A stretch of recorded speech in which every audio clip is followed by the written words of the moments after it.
After 34 weeks of on-track competition, some 5,000 laps and over 12,000 kilometres of racing, it all comes down to the final 500K on one of the world-famous ovals. Welcome to the Daytona International Speedway virtual style for the SimShed 500, the final round of the Weekend Warriors Cup Car Series, the 35th and final round. It's 2021. Saturday Night Motorsport for the final time this year on the platforms of SimShed Broadcasting. Hi, folks. Zach Caber, Matt Davis, JP and Mark Johansson with you for our final round coverage. Over 125 laps of Cup Car competition from a track that we all love because it means restrictor plate racing. It means, basically trying to pick a winner here is as easy as trying to pick the winning lotto numbers. It is a random luck of the draw sort of night because, as we saw in the Anzac Cup earlier in the year when we went restrictor plate racing at the Talladega Super Speedway, this is likely to come down to the run to the flag in the closing laps, be it green, white, checker style or whatever the case may be. Matt Davis, welcome into you. I'm a little bit worried because it's just started to pelt with rain here in Ipswich. There's a storm brewing, so if I drop it at any point, you're adequately in the position to take over the lead running here. But, mate, when you think about Daytona, you think the big one, you think close finishes, you think tight margins. We're going to have the lot tonight. We've already crowned our champions, so now it's just a case of those bragging rights that are up for grabs as we head into the 4-month off-season. Good evening, Zach Caven, JP, Mark Johansson, and everybody watching at home and all around the world. Daytona 500, what a race it's going to be tonight. Can be decided by just the splitter on a front bumper bar. I mean, after 34 rounds, Zach, there's been 25 different pole sitters. There's been 16 different race winners. That just goes to show how many different winners there has been. And to pick one tonight, it's going to be extremely, extremely tough. I mean, Mark Johansson at the moment, he's proven his pace in practice. And as it gets very, very tough, we run 3 wide around the ring. And this is only practice, and this is only practice, mind you, yes, as well. So if this is anything, as they go sideways up the bank, and mind you, 31 degrees of banking tonight, ladies and gentlemen, around here. So the drivers are pretty much wide open throttle the whole way around. Mark Johansson, though, was proving himself with an extremely fast-paced time, but then just got picked on that lap by Gary Wellman at 44.9. So we'll call it a 45 flat almost. It's going to be a crazy night on the track, and one I'm certainly excited to see unfold. Mark Johansson, welcome into you. 125 laps ahead of us here. The boys have got the elbows out in practice. We saw a couple of guys go below that double yellow line there, which is a no-no once we go green. Most definitely, Zach. Most definitely. And welcome to our race fans. And strap yourselves in because it's going to be flat out non-stop racing tonight. Certainly is. Just quickly qualifying about to start here. The outright championship already decided, Mark, with Darren McKenzie cleaning that up. But the Enduro, not the Enduro, the Triple Crown, I'm thinking SimShed's other commitments with the RSRA. The Triple Crown is up for grabs tonight, though, in the Weekend Warriors. Most definitely, mate. And there's about 5 guys that are in the running for that. So I think by memory, Darren is actually leading that by 6 points. So it's going to be flat out. We've already heard from Dave Douglas before the last round that he's keen to, he wants that silverware for the year. So we'll just have to wait and see. And yeah, as I said, strap in. I'm really glad my car's undercover at this point in time because it's hailing at my house right now. So if I drop out, you know what's going on. Let's have a look at the Triple Crown points as we venture into this round because, as I say, that is up for grabs. We'll have a look at the outright championship, how that finishes up a little bit later on. But the focus is the Triple Crown because, obviously, first has already been decided in the main race as we go into the SimShed 500. Darren McKenzie, 140 plays. Dave Douglas, 134. Aidan Schultz, 132. Don't rule him out tonight. Paul Jackson's there as well. And then Nigel Patton on 128. Stephen Williams, 116. Dylan Davies on 104. Ruben Phelps, 104. Michael Skurlock, 94. And Jamie Nankervis, 80. Rub Paul Jackson out of that. He won't be on the grid tonight. But anyone in that top 5 is really in contention, depending upon how this plays out. And just quickly, too, we should point out that we'll let that leaderboard scroll through so you can see where your favourite driver sits. And as much as we talk about strategy in these races and as much as we talk about track position, all that goes out the window tonight because we know it's going to be bump drafting, finding a dance partner, all those other things that come with restrictor plate, high bank oval racing. So this is not going to be as simple as winning on strategy tonight.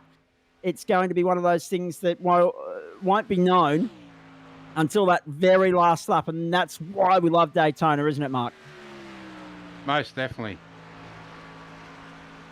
All right, let's have a look at the track info for tonight, and we'll tell you and show you where we're going and how we're doing it for you, ladies and gentlemen. The SimShed 500, it's a 4.02 kilometre circuit. It's 125 laps. It's 502.8 kilometres, if you don't mind. 96 kilometres an hour along pit lane.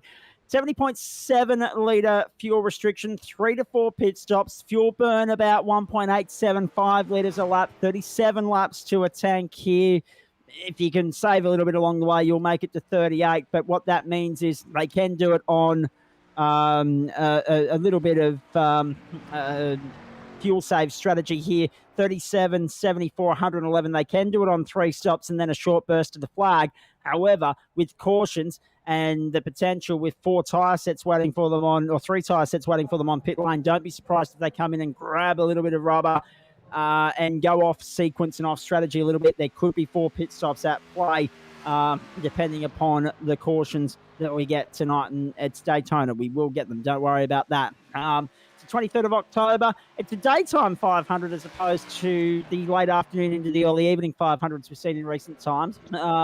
23rd of October 2021, 14:05. That is local time, Eastern Daylight Time, 15 hours behind New South Wales Victoria time. So if that were the case, we'd be here at 5:05 tomorrow morning. No thanks. 26 is the air temp, 38 on track, 16 kilometre hour wind speed, northerly direction there for you. And we are set there for what will be an awesome night at the office here. And with just 48 seconds left in this qualifying session, one of the blokes that featured quite prominently last week, Matt Davis, Brad Allison, has found his way to the top. Yeah, he's on an absolute flyer at the moment, 48 flat around the track. It looks like it's a tie for second on our timing tower there, but Reese Mate just behind him by 1/100th of a second. So Zach, with only 20 seconds, almost 20 seconds now as it just clicks onto it now, left in qualifying, I am keen to get stuck into the SimShed 500 and see what's in store. Up drafting, I'm a big fan of. I love to see him dice and have a dice with death, I should say. And we know it can all go extremely wrong with a little bit of bump drafting and throw the name Daytona in there. I think we're in for a lot of entertainment tonight. Indeed. Field will be making its way onto the circuit very shortly behind the pace car, and we'll be getting stuck into tonight's feature, the final round of 35 in the Weekend Warriors Cup Car Racing Series, presented by Short Shift Sim Racing Magazine in 2021. And of course, now we wait 4 months for the start of the new season at the back end of February. But we'll go through and get to more of that a little bit later on for you, ladies and gentlemen. Don't worry too much about and I hope that wasn't a big clap of thunder just coming through your microphone just then, Zach. Oh, you heard that too, like did you? Brewing. I heard that all right. Yeah. I think all the viewers around the world heard that too. That is a big clap of thunder out of Ipswich, Queensland at the moment. Can I just be perfectly clear? There's a motor race happening for the Queensland Production Car Championship at the moment, not 20 minutes from this house. So if I'm copying it, there's a good chance that they're copying it as well. That you'd love to be a fly on the wall at Queensland Raceway at the moment just to see how that's unfolding. It would be madness because we all know that QR doesn't have the best track lighting in the world. Cars are on the pit lane. Let's do what we normally do at this time and have a look at the grid, shall we? It's going to be Brad Allison and Reese May on the front row. Been a while since we've seen Reese on the grid. Then Matt Patton and Jamie Nankervis, Darren McKenzie and Hayden Millington Mark Johansson and Josh Carroll Walden from the 4th row, Kate Donnelly and Ryan Barber from row 5, Derek Jacobs and Dylan Davies from row 6, Matt Davis. You throw me really on the wall here. We've got Mirko sitting out, and Mirko and Nigel out of row 7. Then you got Adam Errol and Stephen Williams out of row 8. Peter Pollard, Scott McClintock out of row 9, and then you got Sean King, Gary Wellman out of row 10, Michael Shaw, Gary Spencer out of row 11, and then Paul Drady and Tom Pritchard out of 12. Zach? Let me just clarify there. Mirko Dauntonac, I believe, is Dauntonac. Thank you Dauntonac. very much. I looked at that, and my currently my screen's not playing the Havocs because the U-Pix is really throwing it up tonight at me. The screen's not the clearest resolution, that's for sure. Just before we get going here, Derek Jacobs is still on pit lane. There he is on the right-hand side of screen. You can see him. He hasn't moved. He was due to start in P11. He's going to be 31st and last and join this field once they get underway. We had sorry, JP, can we go to the last 6 cars on the grid there again, please, mate? I completely forgot to run through them because of the incident there on pit lane. So the last few rows on that grid will be Tristan Kosh and Dave Douglas, Michael Skurlock and Aidan Schultz, Ruben Phelps and Brett Campbell. And we wait and see what might unfold in all of that. And I should apologise. Joe Tocasio will be in there as well. He's ahead of Tristan Kosh. So the field's on the back straight. Now, Mark Johansson, will this be one for a rolling lap or 2? It should be 1, so we should go green this time round. We should go green this time round. So 125 laps ahead of us. And to be fair, Mark, what we've been saying throughout the broadcast thus far, patience is the key here. You've just got to get in the draft and hang on for dear life and find a dance partner, really. Yeah, most definitely. I'm a bit lucky. I got some of my teammates up here with me, and Scott's back in, I think, row 9, you said. Yeah, and a nice qualifying for you as well, mate. Let's see if you can convert it into a result. Of course, you won on Anzac Eve in emotional circumstances at the Talladega Super Speedway and the Anzac Memorial Cup. Let's see what awaits us. The final round of the Short Shift Sim Racing Magazine Weekend Warriors Cup Car Racing Series. The SimShed 500 is underway. Another clever thunder above me as they stretch towards turn 1. You'll hear the roar of the thunder of the NASCARs for the next 125 laps. Through turn 1 they go. Brett Ellis in the early running. And Jamie Nankervis forcing his way up on the inside of Reese May and Matt Patton going with them as well. So the inside line is where you want to be at the moment. And poor old Reese May has been hung out to dry, and that's going to hold up the entire outside of the circuit as they head to 3 for the first time. Great start, Jamie Nankervis. Up 2 positions already from 4th to 2nd and already applying the pressure to Allison. Do you want to lead in the early stages? Do you want to tuck in for the ride? So far, Nankervis has opted to stay where he is. 1 down, 124 to go. That inside lane is definitely working though, Zach. Yeah. That outside lane was just non-existent. You can see them now all filed in. Single file as they come through this nice 31 degrees of banking. And down the back straight they come. Nankervis having a look into 3. He's going to try and run the high line. He's got the position. Wow. That went and around totally the back against the script. Brilliant from Nankervis. He went it alone and pulled it off. Now, that what's going to be interesting how here... strong that slipstream is. Absolutely. We saw this at Talladega. Because of the way in which these cars are set, you won't see a lot of the bump drafting, so to speak. You see a lot of slipstreaming, but not so much the bump drafting that we've become accustomed to in restrictor plate racing. And also, it's very unlikely that they're going to run too wide for a great degree of time here. As you can see, most of the field single file down the back straight.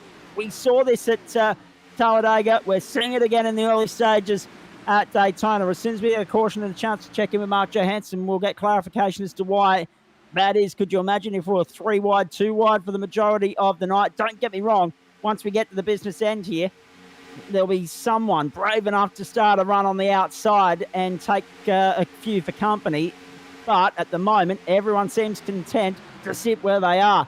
Not a great start for Tristan Kosh, buried there in 27th position at the moment. Scott McClintock's had a shocker, dropping from 18th to 26th, 45.40. However, he is the fastest man on the track, so figure that out.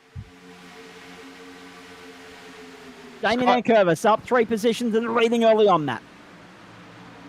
Yeah, it's Jack. Scott probably just dropped back and going to play the big waiting game. That's his style. So he'll just sit back there and get a run with someone later on in the race. This is Daytona. It's not going to be won in the first 3 laps. Maybe the last 3. Have a look at the crowd. Isn't it nice to see crowds at sporting events? Beautiful. As virtual and still as they are. They're enjoying their Cup car racing on a Saturday night. We hope you are around Australia as well, or around the world on the platforms of SimShed Broadcasting. Waiting for those of you that are watching online to chime in with some comments. Let us know who your money's on tonight. Let us know what you've enjoyed about the Weekend Warriors Cup car series that we've presented to you throughout much of the season, from April onwards at least. And it's lap 5 of 125. They come back around onto the main straight. So we're 1/25 of the way there. 4% of the race done, and still 96% to go.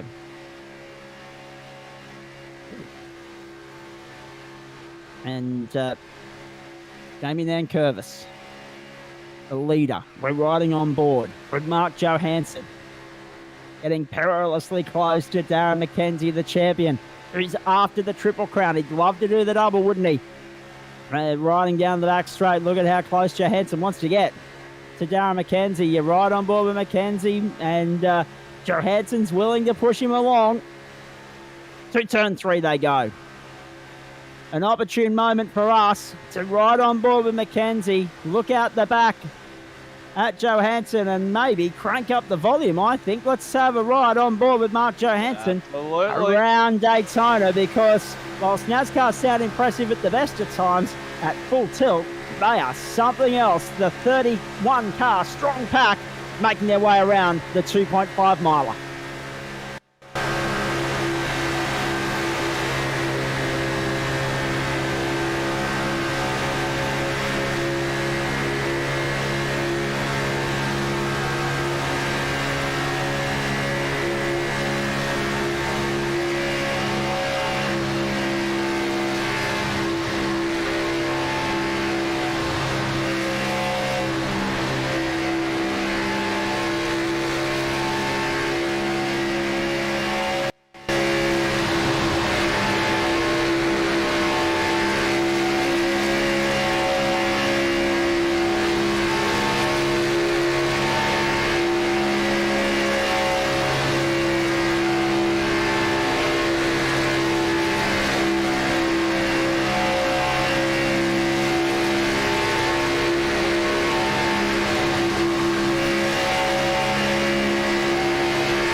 How good's that? Lap 9 of the SimShed 500, Daytona International Speedway, Weekend Warriors Cup Car Series for Short Shift Sim Racing Magazine. To turn 1 they go. No change at the front. Jamie Nankervis and Brad Allison. Whilst you were riding on board there with Mark Johansson, he alluded to us that the reason why he was opting to hang out just a little bit instead of directly on the toe of Darren McKenzie was to try and get some air, get some coolness on the radiator, because the radiator is there on the left-hand side of the car. You wouldn't want to overheat it this early in the race. And to be fair, they're working these things, they're flogging them to absolute pieces, Matt Davis. So any opportunity you get to give them a little bit of a reprieve, take it. Yeah, definitely. It's definitely wringing the neck out of him tonight. It's not going to play into the fuel strategy game, though, which to try and extend those stops.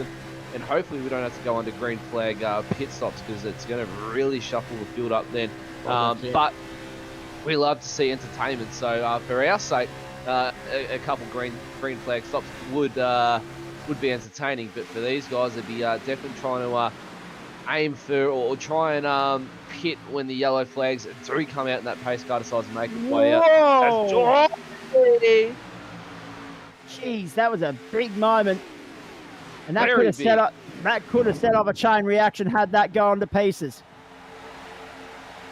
It'd be too early for some of these guys to rule themselves out of contention. Now, just on that note, 63 laps is half race distance tonight. That's where you'll be classified. 63 of 125. It'll be the positive side of 62 with 62 to go. So 62 and a half is half race distance. 63 therefore gets you that 50% marker. How good are the camera angles given to us by the team at Track Cams for Gourmet, of course, for the Daytona International Speedway, one of our great partners at SimShed Broadcasting. Round they come onto the main straight again. Lap 11 in the books.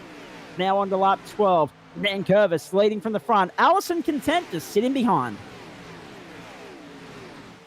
Also very content there to sit behind Nankervis, letting Nankervis split the airways and hoping for one of those Ricky Bobby moments come later on in the race for the slipstream engaged.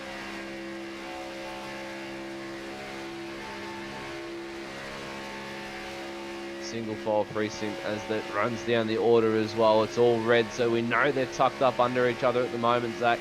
And it can be costly because one little mistake, as we almost saw before, on lap 10 or 11 it was, the cars do like to get a little bit out of shape. Indeed they do. Down they come again. On to the main straight across the start-finish line. Crowd on the edge of their seats, just like we are all around Australia. And once again, they opt for single file running. So, if anything, we spoke about the need for patience, and everybody's adhering to it at this point in time, remembering that 37 is a critical number here with regards to what will most likely be that first round of pit stops as they head down into turn 3. We ride on board with Jamie Nankervis. Now, let's have a look at some of the statistics sent to us by Mark Johansson before the broadcast. The list, the plethora of race winners we've had so far this season: Eli Donaldson, Andrew Dyson, Hayden Millington, Josh Micklemore, Mark Johansson, Stephen Williams, Parry Anastakis, David Duran, Paul Jackson, Darren McKenzie, Josh Carroll Walden, Michael Skurlock, Ed Foster, Ruben Phelps, Hamish Gallagher, Barry Neal. One name missing from that list, Jamie Nankervis. So keep your eyes peeled on him throughout the rest of the evening. Also Brad Allison, also Matt Patton, top 3, yet to win races so far in 2021. Darren McKenzie has won races, has won the championship. He sits 4th, and Cade Donnelly there in 5th position. And as Matt Davis said earlier, we had 25 different pole sitters in this series, which is just astonishing. But it just goes to show how close the competitiveness, the level of competition has been in this field throughout the course of the season. And whilst, okay, tonight you're seeing a classic example of it because that's what Daytona does, it goes for so many of the other tracks that don't lend themselves to the close bunch pack racing that we're used to here in at Talladega. And some of the margins this year, when you've seen hundredths, tenths of a second separate, 6 to 7 cars, you just know that these guys are at the top of their craft as they come around to complete lap 15. So it's running along smoothly at the moment. They're clocking lap times in the 46-second bracket at this point in time. Nankervis from Allison, no one keen to make a move just yet, knowing that there's still 110 laps to go. And it'll be interesting to see who pulls the trigger once we get towards that final round of pit stops. And once the urgency starts to creep in, Matt Davis, because whilst it's all good and well for us to say it's not going to be won until the last, 5, 4, 3 laps, you need to put yourself in a good position because you don't want to be trying to win it in the last stint from somewhere like 20th, for instance. Why not? You'd sort of want to be... Why not? You really do have to set yourself up coming into the dying stages of the race. you probably want to be hovering inside the top 10 somewhere. So when you do go too wide, you can start plucking them off, and then hopefully force the issue and slot straight up the middle and make it three wide, if I can get the words out correctly, and really push for that front row. And I believe tonight, Zach, it's going to come right down to the to that white line across the front straight, and we could be seeing a race separated by only I reckon a fraction of a hair, I'd say. Exactly right. The through into turn 3, they come once more. You ride with the lead pack. It's a better version of peak hour traffic on the main motorways, because these guys are doing it at 200 mile an hour as opposed to, 60 or 70 and 110 zones, for instance. And I'm looking at the Bruce Highway directly when I say that, as they head down into turn 1 once more. Smoothly flowing traffic. This is what we like. Through turn 1 and 2. You're right on board with Josh Carroll-Walden. Always a threat in these bigger races. We'll wait and see what JCW brings through the table at the end of the night. Do stay with us at the end of the night as well, folks. A lot to sift through once we wrap up post-race, regular post-race coverage, with an eye to looking towards next season. And I know Mark Johansson's got a couple of announcements up his sleeve as well, so don't go anywhere. Once the checkered flag falls, we're in for the long haul tonight on the platforms of SimShed Broadcasting. Down onto the main straight and across the start-finish line. Onto lap 19 we go. Brad Allison second. Patton third, Mackenzie fourth. So let's highlight the guys that have managed to weave and slice and dice their way through. Have a look at this. Lap traffic about to play a part for the first time this evening. That'll be Derek Jacobs, of course, who started from pit lane. So he's going to go down a lap here, but once we get that first caution, he'll be able to claw that lap back with the lucky dog. But for the moment, big loser so far, apart from Derek Jacobs, who's dropped 20 positions by virtue of starting in pit lane. Mirko Dauntenac started 13th, has dropped 17 positions. Tom Pritchard's dropped 4 after starting 24, sits 28. Sean King from 19th back to 27th. Scott McClintock has dropped 5 positions as well. The move is in the positive direction. Well, 4 positions, 3 for Jamie Nankervis, 4 for Cade Donnelly, who sits 5th. Then 2 for JCW, 3 for Nigel Patton, who sits at 11th. Stephen Williams is 13th, and he sits there, having gained 3 positions thus far. Gary Wellman has gained 6 positions from 20th up to 14th. 5 positions gained for Michael Shaw in 16th, having started 21st. So too Greg Spencer and Paul Drady. So they started 21st, 22nd, 23rd. They're now 16th, 17th, and 18th. 5 positions gained for Joe Tocasio. Tocasio. I couldn't read whether the I was an L or the L was an I, but turned out it was an I got it wrong. Tocasio is there in 20th, having gained 5 positions. Ruben Phelps, 8 positions gained. Hayden Schultz, 8 positions gained. They started 29th and 30th. Very uncharacteristic from them to be that far down the field, but they've slowly but surely and steadily made progress through. But now they've found themselves off the main pack here, off the main drafting pack at the front end of town, off what Phil Liggett would refer to as the peloton at this point in time as they come back onto the main straight. 21 in the book, 104 to go. That went fast. The opening 20% of the race almost in the book here. 4 laps from 20%. Remembering 50% is, of course, around about that 63 lap mark. 75% where, regular race classification in non-American motorsport creeps in, where we'll be pushing up towards that 95 lap marker. 80% will be 100 laps, and of course the final 25 laps will make up that final 20%. So around they come again. Nankervis doing a nice job ahead of Allison, Patton, McKenzie, and Donnelly. 22 laps in the book, and Nankervis has led the bulk of the race. He wasted no time at the start, vaulted up through the field, second on lap 1, and then said, you know what, Brad, I'll lead it, tuck him behind and follow. And he's been leading ever since. And Allison seems content to let him lead for the moment. But once they get to that final 5-6 laps or so, the elbows will be out. No one will want to be sitting second. But that being said, also, the leader will be under serious pressure. So I don't know whether it would be worse to be sitting first or worse to be sitting second. The other member of our broadcast team that we haven't had a chance to even introduce yet, he's in our e-piece all season long, all night long, though, is JP, mate. Good evening to you. Let's bring you in at this point in time. Matt Davis just out of the room at the moment. Mark Johansson will check in with him shortly. He's on board in 11th position, having started 7th, but still right in contention.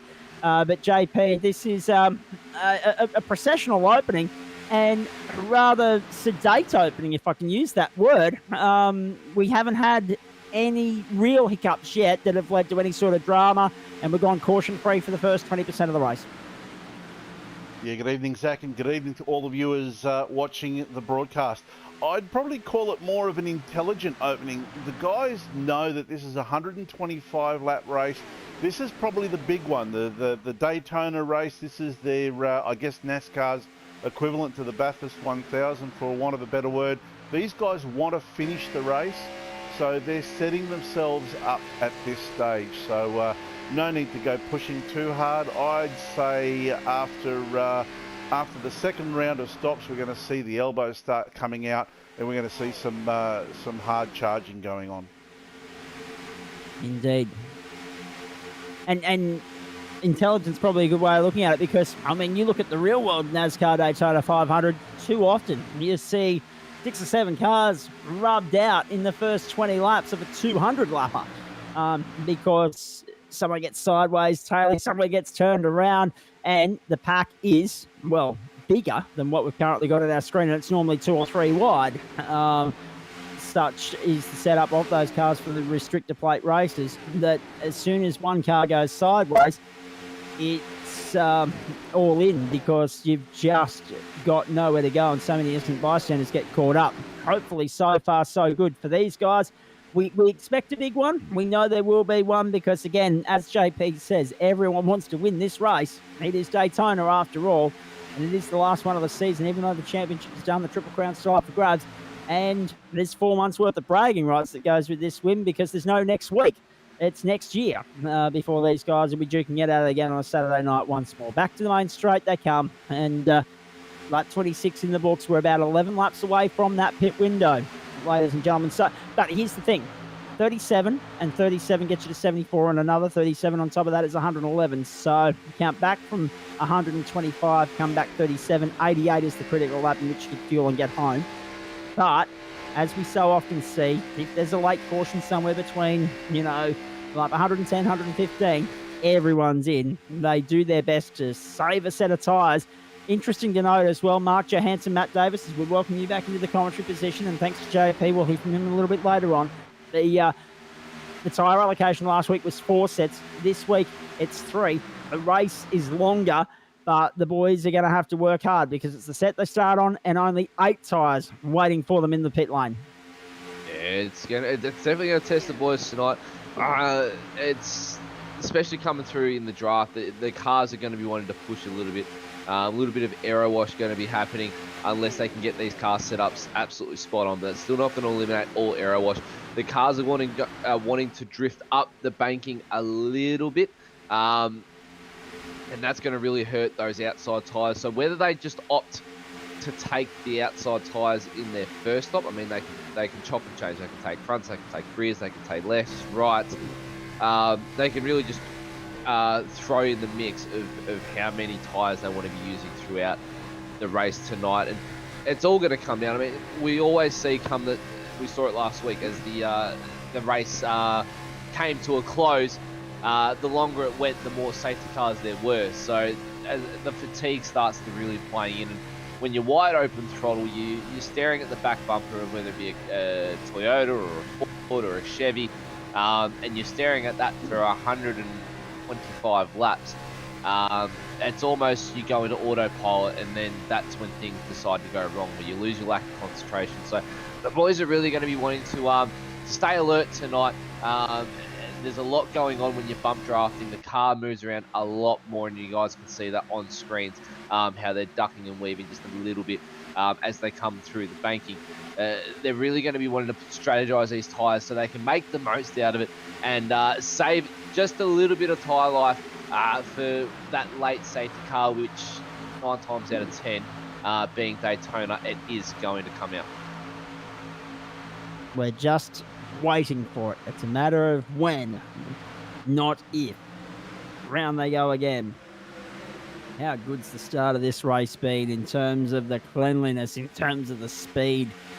Of course, when the caution comes out, it slows the average speed of this race right down.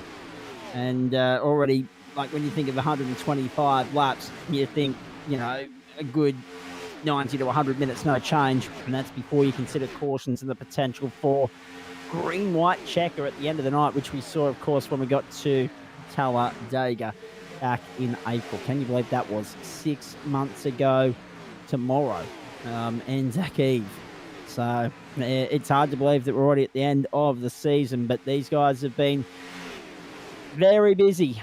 It's a weekly commitment to sign up to this series. You don't get too many off weeks throughout the course of the year. These guys raced right through the Tokyo Olympic Games, and we greatly enjoyed the racing that was going on during the games. A couple of lackluster affairs along the way. I know Daytona's road course race didn't offer too much, but when you get onto the oval here, this is where these cars and these drivers are well and truly fully in their element. Across the line we go. Lap 32 of 125. We're edging closer to the pit window. What will be really interesting here, Mark Johansson, I want to jump on board with you if I can. You've just been displaced there. You've gone back to 8th position, but you were down a little bit lower than that. You've managed to weasel your way forward here. Let's jump on board with you and go for a ride down the back straight. You're in 8th. That's Ryan Barber there on your inside. What's going to be really interesting here, mate, is tactical play when we get to this first round of pit stops. Obviously, it'll be fuel the tank up, but who takes what in regards to tyres? That's going to be rather telling. Yeah, look, tyres don't play a real big part here, but I mean to say, you want that last set just to have that extra grip on the last session. Indeed. How have you found the race so far, mate? Obviously, you've been hovering as high as 7th, as low as 11th. Yeah, good. I'm just trying to get this high line to work, but there's no one that wants to get out here and party with me. Yeah, and that's what we said last week. But this race would be all about finding a dance partner, finding someone to draft with, and slipstream, bump draft if needs be. And at the moment, there aren't too many people willing to commit to the high line, but that will change. In fact, there's 2 right there with you right now, mate. But that will change as we get closer to the end. The urgency will lift and the intensity will rise as well. Yeah, definitely will. I'll drop back in here down the low line. Very nicely done. Live rolling commentary from in-car with Mark Johansson for you on the platforms of SimShed Broadcasting. Now, in all of that, one of those green-eyed monster machines has been left out to dry. That's Stephen Williams back there in 14th now. Reese May, who started 2nd, is 13th. It hasn't gone to plan in the opening stint for Reese May. However, he fell into the same trap as Williams did, except a lot earlier in the race. He got hung out to dry very, very early on in the piece and hasn't been able to recover just yet. 34 of 125. It's too early to ask anyone really who their money would be on, because it's as hard as trying to pick the lotto, Matt Davis. You just don't know what this race has left in store for us in terms of when the inevitable big one arrives, and of course, if we've got green-white checkered, then everything goes out the window. The form guide gets torn up, and the strip does as well. It gets put through the shredder. Yeah, it definitely does. I mean, look, it really is too hard to call a winner at the moment. I mean, I was just reading through the Daytona track facts that Mark Johansson sends us before the broadcast, and I was just reading here on the 22nd of February 1959. 42,000 people attended the inaugural Daytona 500, and the win that he was given to Lee Petty after a photo finish. But what's more important there was that photo finish took 3 days to adjudicate. Now I hope the iRacing server's a little bit better than that, but I mean that's how close Daytona can get. I mean, it's too hard to pick. The high paced, the hard high paced nature of this track, the bump drafting, Just to interrupt you there, Matt. We've got pit stop starting. Here we go. Yes. We do have pit stop starting. Thank you for reminding us, Mark Johansson. Lap 36 of 125, ladies and gentlemen. And here we go. Nankervis, Allison into the pits. Everybody else. And look at this, Oh! Allison. So this is quite interesting, isn't it? Because obviously Dylan Davies was a little bit overcommitted there. He was almost on the grass. Very. But Brad Allison later on the brakes and a little bit more switched on with regards to braking markers and control lines there to get in front of Jamie Nankervis on the approach to the pit lane speed limiter, and he led them to pit lane. Also in before that, of course, Brett Campbell and Tristan Kosh, and they are out again. They will lose the better part of a lap here because of the transit. Car on jacks. Yes, and also into the lane now is Mark Johansson from 12th. So Johansson comes in at the end of lap 37. Patton leads his first lap of the night. Mackenzie, Donnelly, Carol Walden, and Barber make up the top 5. They soldier on. Top 11 separated by 2 teaspoons of bugger all, as they say. And Michael Shaw next best in 12th. 13th through 17th in the pit lane at the moment. Johansson, Dauntonac, Cassio, Douglas, and Skurlock. Everybody else behind them has pitted to this point. Now, trouble. How did they manage to get out of that unscathed? You never know. Just Zach Caben. They're going to have to buy themselves a lotto ticket, I reckon. Now, Wellman's into the pit lane, also Peter Pollard as well. And we remain caution-free despite our first scare of the night. That was a very big scare. Now, the other point of interest too, you know how I mentioned the thunderstorm here? Well, it's upset that Queensland production car 1 hour, well, the first part of their 2 1-hour races at Queensland Raceway. Red flag because of heavy rain and water over the circuit. Hopefully that'll be a lesson to Queensland Raceway to improve the drainage at the facility. But that's another story for another day. Unfortunately, they only got 5 laps in to that 1 hour race, and the rest of the time has been lost to rain, unfortunately, out there. Now, had a moment there, Zach Caben, as you were mentioning that one, and he's currently sitting, if I can just find my grips again, as everybody decides to begin, he's currently sitting down in 20th, about to make it up to 18th, as Joey decides to pit as well. He's fallen right off the pace of Allison there. Now Mark Johansson is now ready to battle Brad Allison. So Brad Allison will most likely effectively be race leader once the pit stops have cycled through. But Mark Johansson, ladies and gentlemen, with an absolute blistering pit stop and outlap. And since that we've got him with us as well, Mark, a fantastic pit stop on that one. You were, it's 2/10 quicker than Brad Allison on that one. Tyres in that stop though. I didn't see Allison go up on jacks, and I don't think I saw you go up on jacks either. Yeah, mate, I did take tyres. How many, Mark, if you don't mind us asking? I took all 4. As I said, tyres don't play a real big part here, but yeah. All right. Excellent stuff. Now, the last of the pit stops. These guys got 40 laps to their stint. That is Reese May, Hayden Millington, Josh Carroll Walden, and Stephen Williams. They are sitting well down in the pack, though, Zach, so they would have got a lot of aero. So, I mean, that was a brilliant opening stint from those guys in the way in which they were able to stretch that out. Now, 40 and 40 is 80 and 40 is 120. So, I mean, if they get a caution, and they probably need 2 or 3, but they get them at the right time, then might be able to save just enough fuel to make this on one more pit stop. However, what could bring them undone is the potential of green-white checker. So if they get a late caution, 121, 122, 123, they'd have to come in and top up just for the sake of that green-white checker.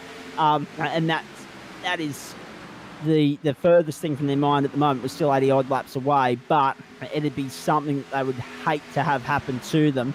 However, stranger things have happened in this game. The top three have bolted. Patton, McKenzie, Donnelly. McKenzie looking good if he stays there for the Triple Crown. Then that pack in behind from Allison all the way down to Adam Ariel down in 13th position. Then Ryan Barber, Nigel Patton. Now, of the 31, I'm happy to report that all 31 are still running, but Sean King is 5 laps down. We're on 42 on 125. Let's ride on board and crank up the volume for the second time tonight. Listen to the NASCARs in full flight around Daytona.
Lap 45 of the SimShed 500 on the platforms of SimShed Broadcasting. Final round of the Weekend Warriors Cupcast Series, the Short Shift Sim Racing Magazine. You haven't missed a thing, ladies and gentlemen. We are following the battle here. I'm just trying to pick up exactly where in the field we're looking at the moment. I think it's Darren McKenzie at the pointy end of town. So what's happened here, essentially, ladies and gentlemen, as much as we mentioned only a couple of moments ago that the top three have pulled themselves clear, the pack has reeled them in. The slipstream working to the nth degree tonight as Matt Patton, Cade Donnelly and Darren McKenzie fall back into the clutches of Brad Allison, Mark Johansson and Aidan Schultz, Gary Wellman, and then Reese May, Josh Carroll Walden and Peter Pollard making up the top 10. So it didn't, even though McKenzie, Donnelly and Patton had the advantage, Matt Davis, it didn't take long for them to lose it, and that's what happens when you work together. If you're jockeying and slicing and dicing for position, different story. The front pack would have got away, but everyone decided, you know what, we'll just follow Brad Allison and work with him and push him towards the tail of Matt Patton, and that's exactly what we're looking at right now. Yeah, it's 100%. I mean, a good round of pit stops by quite a few drivers. A couple have fallen back into the clutches, namely Jamie Nankervis, one of them. It's due to a slight mistake there on the outlap. But the slipstream really in strong effect now. Brad Allison was able to hunt down Matt Patton with a little bit of help from Mark Johansson and Aidan Schultz. And Schultz is one driver to mention right now, along with Gary Wellman. They're up 24 and 13 positions at the moment. So their pit stops have played out really, really well. They've been able to gain a bucket load of positions at the moment. Gary Wellman, lap 38, he came in for the pits, and Schultz, he came in lap 36. So Schultz is a little bit out of sequence at the moment. Not by a lot of laps, but he is out of sequence just a little bit. So he's going to have to try and play a little bit of fuel saving to try and tipping. Schultz being the man that he is, he's praying for a safety car, and he knows his track very, very well. So he knows a safety car is bound to come out at some point in the race.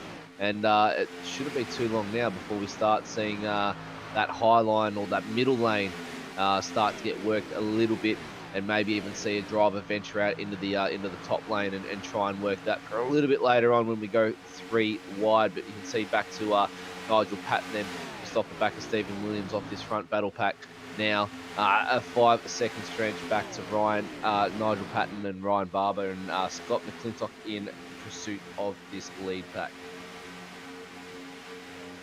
Indeed. So they continue across the line once more. How appropriate that the champion leads the way. This is the penultimate lap in the second fifth of the race. Of course, will be 40% race distance by the end of lap 50. 10% away from that crucial halfway number that everybody is mindful of, because that's where they'll net their championship points. Remembering that Sean King is well, actually, no, my apologies. Joe Casio is the last of the runners at the moment. He is 2 laps down. It would appear to be that we've lost Derek Jacobs and Sean King from the server. It would appear as though they have retired and parked up for the night and the season. We wish them a Merry Christmas and a Happy New Year. No, well, I was going to say Sean King and Derek Jacobs, to be fair, Matt Davis, they were a few laps down already, so whether they've had a crash or whether they've tried to soldier on with some damage and haven't been able to, but quite rightly, and I'm sure it'll be pointed out to me if needs be, that they may have had an internet dropout, they may have been impacted depending upon their location from some of the adverse weather going on at the moment. So many different circumstances. We'll find out. We'll try and get to the bottom of it. And I'm sure Mark Johansson will have his ear to the phone once this race is over and try and find all of that out for us in the meantime. We ride on board with Cade Donnelly. He's sitting there in second at the moment. Darren McKenzie, Cade Donnelly, and Matt Patton, the top 3. They have been for a while. They worked their way to the front with pit stops on lap 39. Even though Reese May, Josh Carroll Walden got to 40, and so did Stephen Williams, those guys are buried 8th, 9th, and 12th at the moment. It turned out 39 was the right time to go.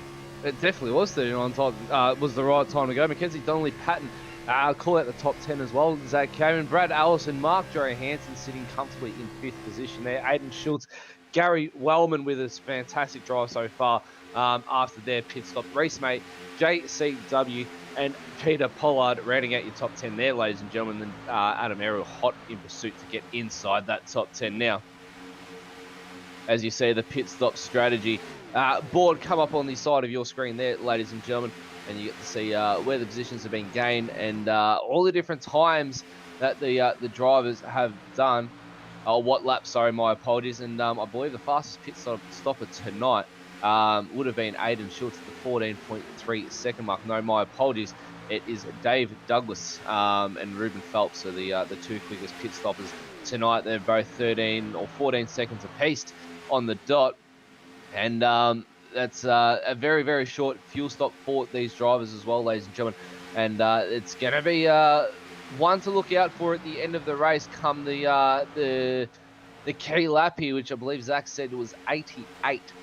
And so come through in to turns 1 and 2 for lap 53 of 125. We're almost getting to that half race distance where the drivers will be classified. Unfortunately, Sean King, Derek Jacobs, unfortunately won't be classified for this race. We wish them all the best in the off season. Hopefully they can get the rest that they need.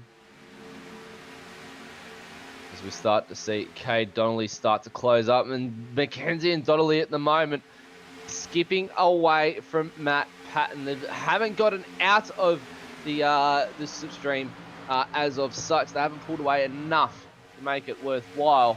But Brad Allison just not pushing Matt Patton enough at the moment. And if it keeps going on the way that it is going, Zach Kamen, we could see Darren McKenzie and Cade Donnelly just skip away a little bit and might take control of the race here. Exactly right. And you were absolutely bang on about that critical lap being lap 88 as well, because we said that these guys can get 37 to a tank based on the fuel burn numbers that we crunched before the broadcast. We saw a couple of guys be able to save in the draft and the like and stretch it out to 38, 39, 40. But we said at the top of the call that it was a 70.7 litre tank, a fuel burn of 1.875, so 1 7/8 of a litre per lap, 37.70. So you can see why so many of the guys were able to stretch it out to 38, because you've only got to find a little bit of the Daytona course to fuel save over that 37 lap period. It's not difficult when you're in the draft and the like. But if you're at the front of the pack like Darren McKenzie is at the moment, you're burning up every ounce you've got of that fuel tank right now. So expect McKenzie in a little bit earlier this time round if he continues to take one for the team, to use a reference that's been thrown around too much this year, Matt Davis.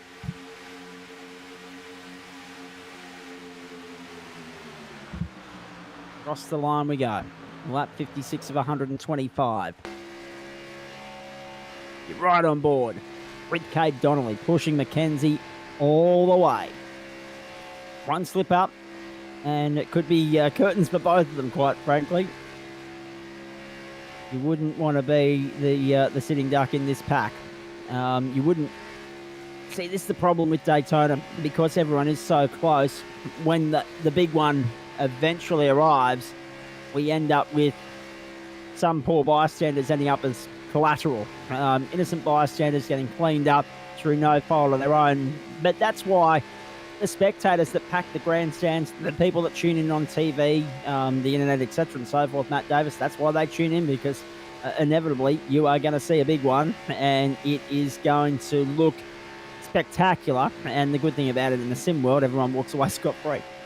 Oh, definitely. I mean, it's the circuit that provides many of entertainment across all forms of motor racing, whether it be on 2 wheels, 4 wheels, whether that be a NASCAR, GT3, GT4, even in the IndyCars come here. It's one of the biggest races that you can possibly do. You've got the Daytona 24-hour, even Supercross. I mentioned 2-wheel Supercross do come out to Daytona for the AMA Supercross, and they hold that in the center along the front straight.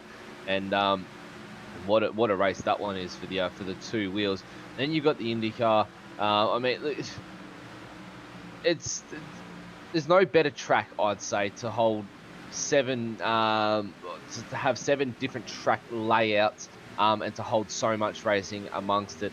But with such a famous track, there also comes a lot of sad times and a lot of serious accidents to play fold around here. And unfortunately, one of them, obviously Dale Earnhardt, in February 2001, 18th of February to be precise.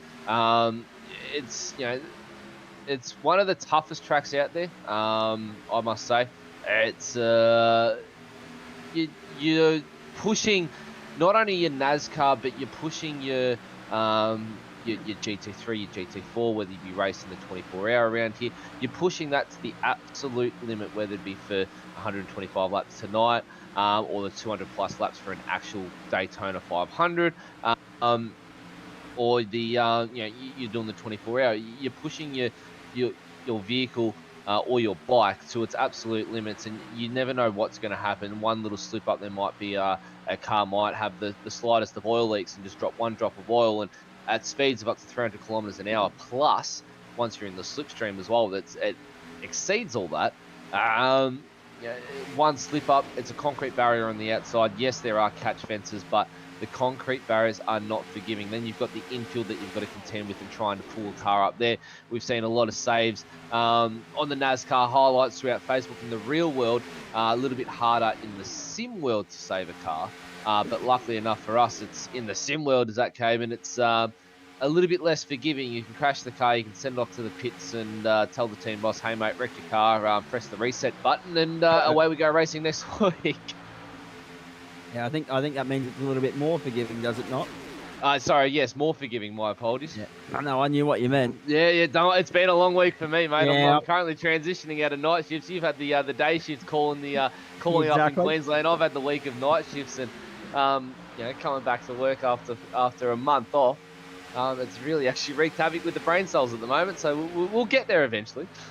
Just for the benefit of anyone asking the question as to what Matt Davis was referring to, yes, I was out at Queensland Raceway today for the Brisbane Collision Centre Queensland Touring Car Championship, one of 10 categories featuring locally this weekend. I know our Victorian friends and even some of our New South Wales friends would be jealous of the amount of racing Queensland's been able to do this year. But final round of the Queensland Touring Car Championship, and I've been covering that for West Bromma Radio up here in Queensland and 2MCE Sport down there in the central western New South Wales, along with the commitments to SimShed Broadcasting. So it's been a busy day, and that's why the voice box has dropped the cylinder already. We're only on lap 62. So next time by, so this is 62.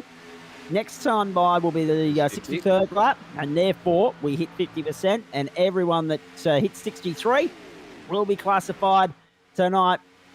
And Mark Johansson, as we jump on board with you again, if we can, please. The fact of the matter is that you're running along nicely at the moment, sitting there in fifth, content with how things are playing out.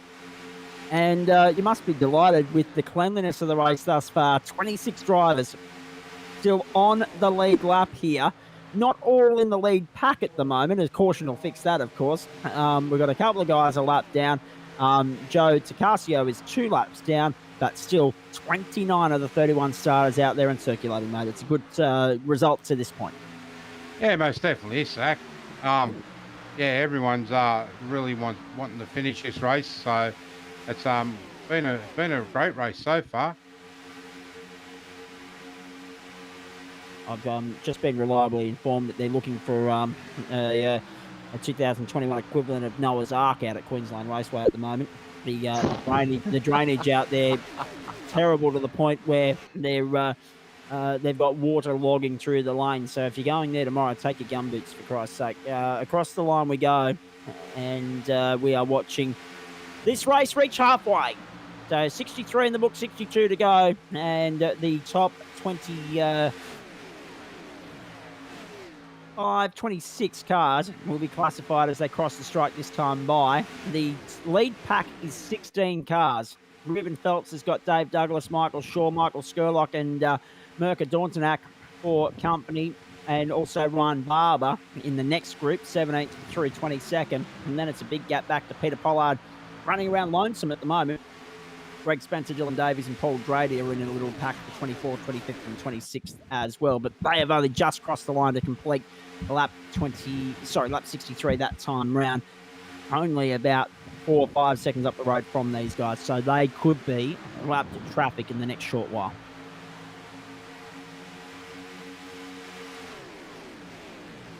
Geez, they're very patient. They're on their best behaviour tonight. We have gone 65 laps without a caution. It's one of the longest caution-free runs of the year. We've had some races where we've had 2 cautions in the first 20 laps. Not Daytona though. Everyone on their best behaviour. It's good to see. Oh, it's definitely surprised me as I came, and I definitely thought it would be a caution within the first 15 to 20 laps tonight to go. 65. Because someone was a little bit too eager. Maybe, yeah. Someone might have been a little bit too eager. You never know. Cold tyres, it takes even though it is a 2.5 mile circle, 4.02 kilometres for the Australian term. Someone can be eager, push a little bit hard on cold tyres, and all it takes is, and we almost saw it at one stage, a couple cars decided to drift up to the top line, have a little bit of a moment, and then able to slip back down and join the pack again. But all it takes is one split second of lapse in concentration, and the car can be up into the wall. You can lose the back end, and on this degree of banking, not an easy one to really pull back into a straight line and continue on racing without either hurting the car or falling all the way to the back of the pack. So, watch Darren McKenzie continue to lead this. He'd love nothing more than to do the double this year. the championship and the Triple Crown. This would be huge. So the Triple Crown very much up for grabs tonight as they head down the back straight.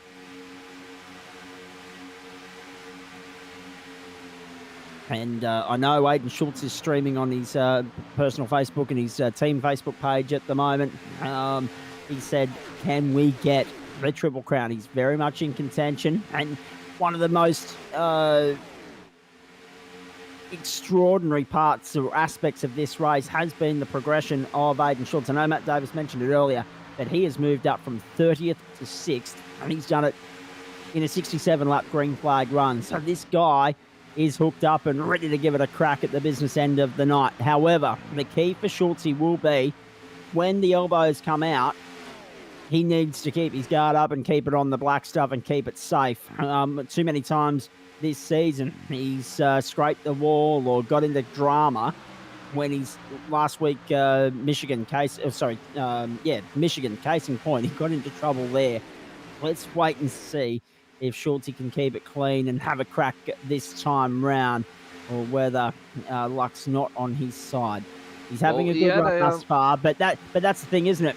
It's all good and well to have a clean run in a clean race, but once the elbows start to come out and they start to rub panels and G each other up, that's where Schultz just hasn't been able to buy any luck at the moment. No, he had an absolutely spectacular race car last week, and had the pace to really challenge for the win, and unfortunately just a dropout saw him try and make up the pace, and we knew he was on a mission. The lap times and the way that he was driving past drivers last week at Michigan was just absolutely unbelievable. And he's out for redemption tonight to prove himself, and he definitely has. He's come from 30th to 6th, gain of 24 position. That's a drive and a half on its own. That's hard charger tonight so far, as they're starting to jostle now and let the cars cool down just a little bit, peek out of the slipstream, get some nice airflow into the radiators so they don't get too hot, optimize the most amount of engine performance, as we start to see almost 3 wide now going down the back straight, and a few of them starting to go 2 wide, try and get that high line working. Oh, there's the first one! There's the first one! Who's into the grass? Wow. That was Peter Pollard. Peter Pollard in the grass. Big moment down the back straight. Dylan Davies was it? Yeah, no, it was Dylan Davies that. Yes, yeah, it was. But Dylan Davies got a help from the green car in behind him. I think that might have been Stephen Williams or his accomplice. And well saved from Peter Pollard. We remain green. Saved. I'm not sure who the green car was in behind. So that's what I'm seeing clarification on right now. Dylan Davies has dropped down into Greg Spencer, I believe. Yeah, position 24. So that's how costly that was for Dylan Davies. He's lost 12 positions throughout the course of the night. That was a big moment right there. Lap 71 of 125, almost 60% race distance for you, ladies and gentlemen. We have 25 cars on the lead lap. Brett Campbell, Tristan Koch, and Joe Tacasio, 1 and 2 laps away.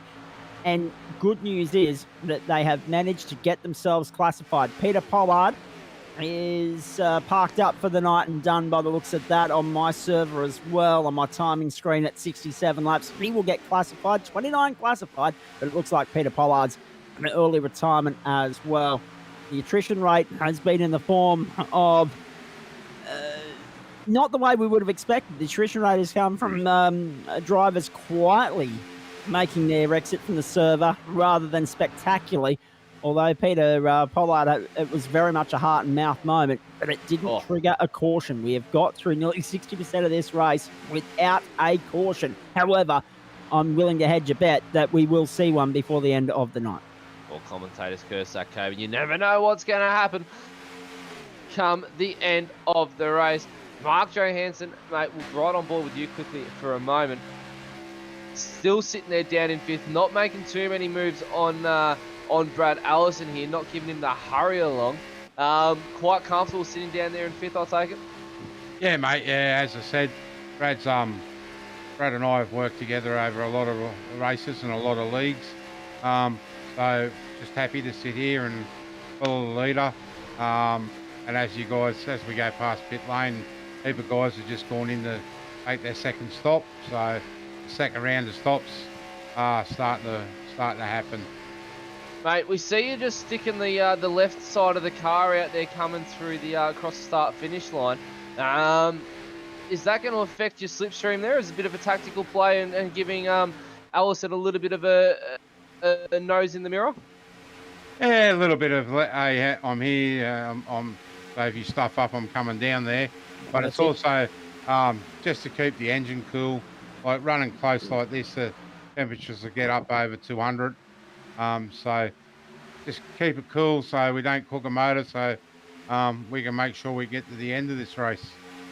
Well, you've got a fast-paced Schultzy on your back, mate, so we'll let you get into the strategy side of things and get these pit stops out of the way. We'll chat to you in a few laps, no doubt, and all the best for that pit stops. Actually, that did sneak up on us, didn't it? Lap 75, and this lap makes 60%, so we're going in 25-lap increments. However, these guys are all now in their pit window, and it's not a pit window to fuel up and get home. There will be still a splash and dash if they keep up at this pace, but they are in their pit window. It's just a question of who's the first to jump. We'll find out any tick of the clock. I would not be surprised to see a couple of drivers make their way to pit lane this time by. Dauntonac and Skurlock have already made their way there. There goes Brad Allison as well, right on cue. Ariel McClintock, Nankervis and Pritchard all in as well. So pit lane becomes a hub of activity once more on the SimShed 500 on the platforms of SimShed Broadcasting. For Short Shift Sim Racing Magazine, it's the final round of the Weekend Warriors Cup Car Series for 2021. Saturday, October 23. What a night to be bringing it to you. Hope you're enjoying it wherever you're tuning in around Australia or indeed the world. Strap in, buckle up. The best is yet to come. Still 50 laps to go, including the one we're on now. Well, it just goes to show us, Zach Kamen, how strong the slipstream is around Daytona. You had Brad Allison pop into pit lane. That leaves a couple car gap to Mark Johansson as he now slots into pits now. But look at the gain that he got from the slipstream from I believe it was Reese or Matt Patton, my apologies. Yeah. Matt Patton, the gain that he had coming down the front straight to be able to pluck up onto the back end of him now in turn 1 and 2 was absolutely unbelievable. So that might be playing to Mark Johansson's hands here and really allow him to get in front of Brad Allison. Good news at Queensland Raceway. They've managed to get the production car second race underway, so the first may as well be called a non-event with 5 laps in the tank, but the second race for an hour is now underway. The track's still soaking wet. The lap times have gone from 1 minute 17:18 to 1 minute 37, but night time and a track that doesn't have adequate enough lighting in the rain, let alone the dry, it's going to be one hell of a challenge for those guys out there throughout the course of the night. I'll update you on that a little bit later on because there's a former Bathurst 6-hour winner in Derek Linton on that. Yellow. The first caution of the night. There's trouble. Oh, Wellman and also Davies. Dylan Davies. Wow. Here's how it happened. Let's have a look at this. Wellman on rejoin. Oh, no. Innocent. Wellman's got it crossed up, trying to light it up and get back on full speed. And poor old Dylan Davies was collateral. Wow. Unfortunate. Wow. But what a time to get a caution straight after everybody had pitted. You could not have scripted it any better than that, because now that's thrown everything wide open. There was just a comment on our thread, actually, on our Facebook Live from Steve, who said, astonishing 74 laps with no caution, nice driving. Yeah, it was good while it lasted. But anyway. I believe that's the viewer's curse on that one. Correct. That's really unfortunate for Wellman, even more unfortunate for Davies, though. Mark Johansson, this is interesting, though, because a couple of the guys will get their lap back.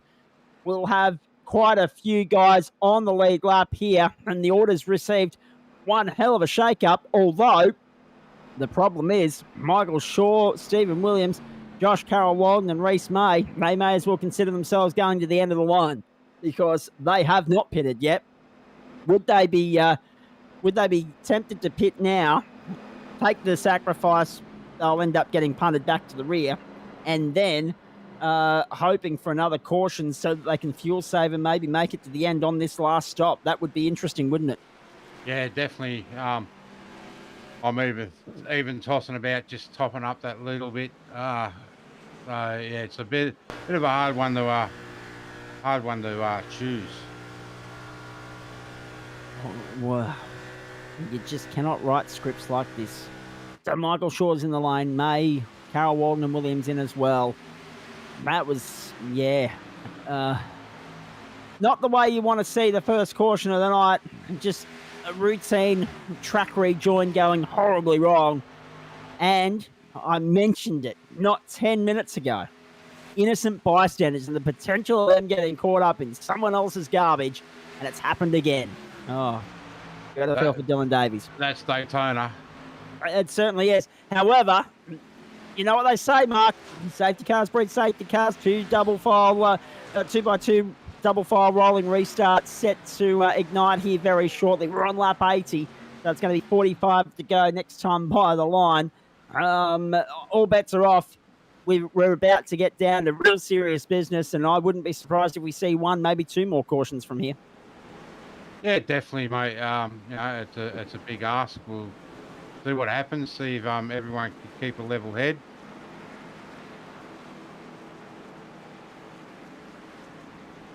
Indeed, we will. Now, the other interesting point.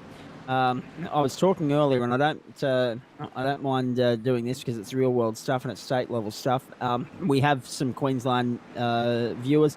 If you're going out to Queensland Raceway tomorrow, take your gumboots. But also, there'll be a lot of drivers breathing a sigh of relief at the moment because they were complaining about how hot, how greasy, how not so grippy the circuit was today. It wasn't really friendly for what they're usually expecting with regards to how it plays. But, I mean, hot weather, humidity, all those factors contributed to that. Some of them on worn rubber as well. All that grip that they've laid down today has just been washed away.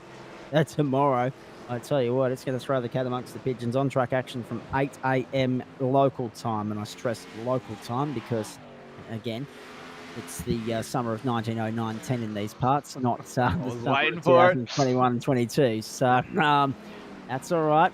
We'll soldier on. We'll still go out in the quest for the what do you call it?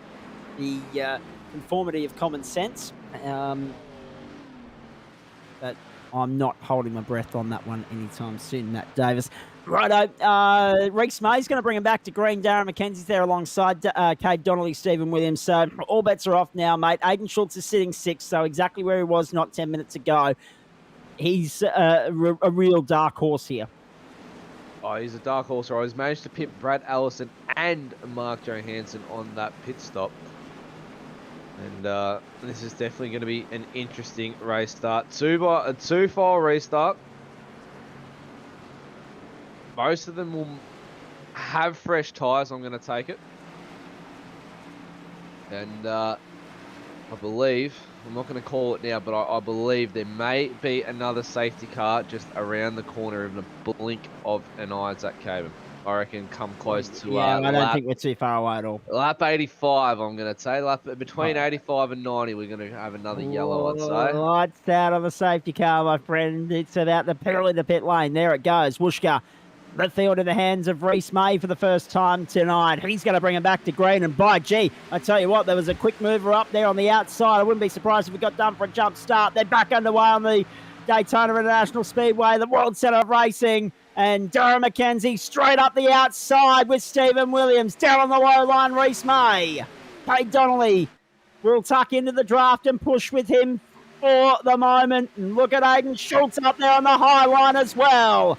Now we've got some 2x2 racing unfolding. Now the potential for high-risk drama has intensified. Down the back straight they go.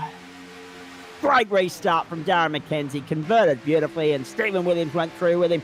Reese May back to third, but still hanging in for the ride.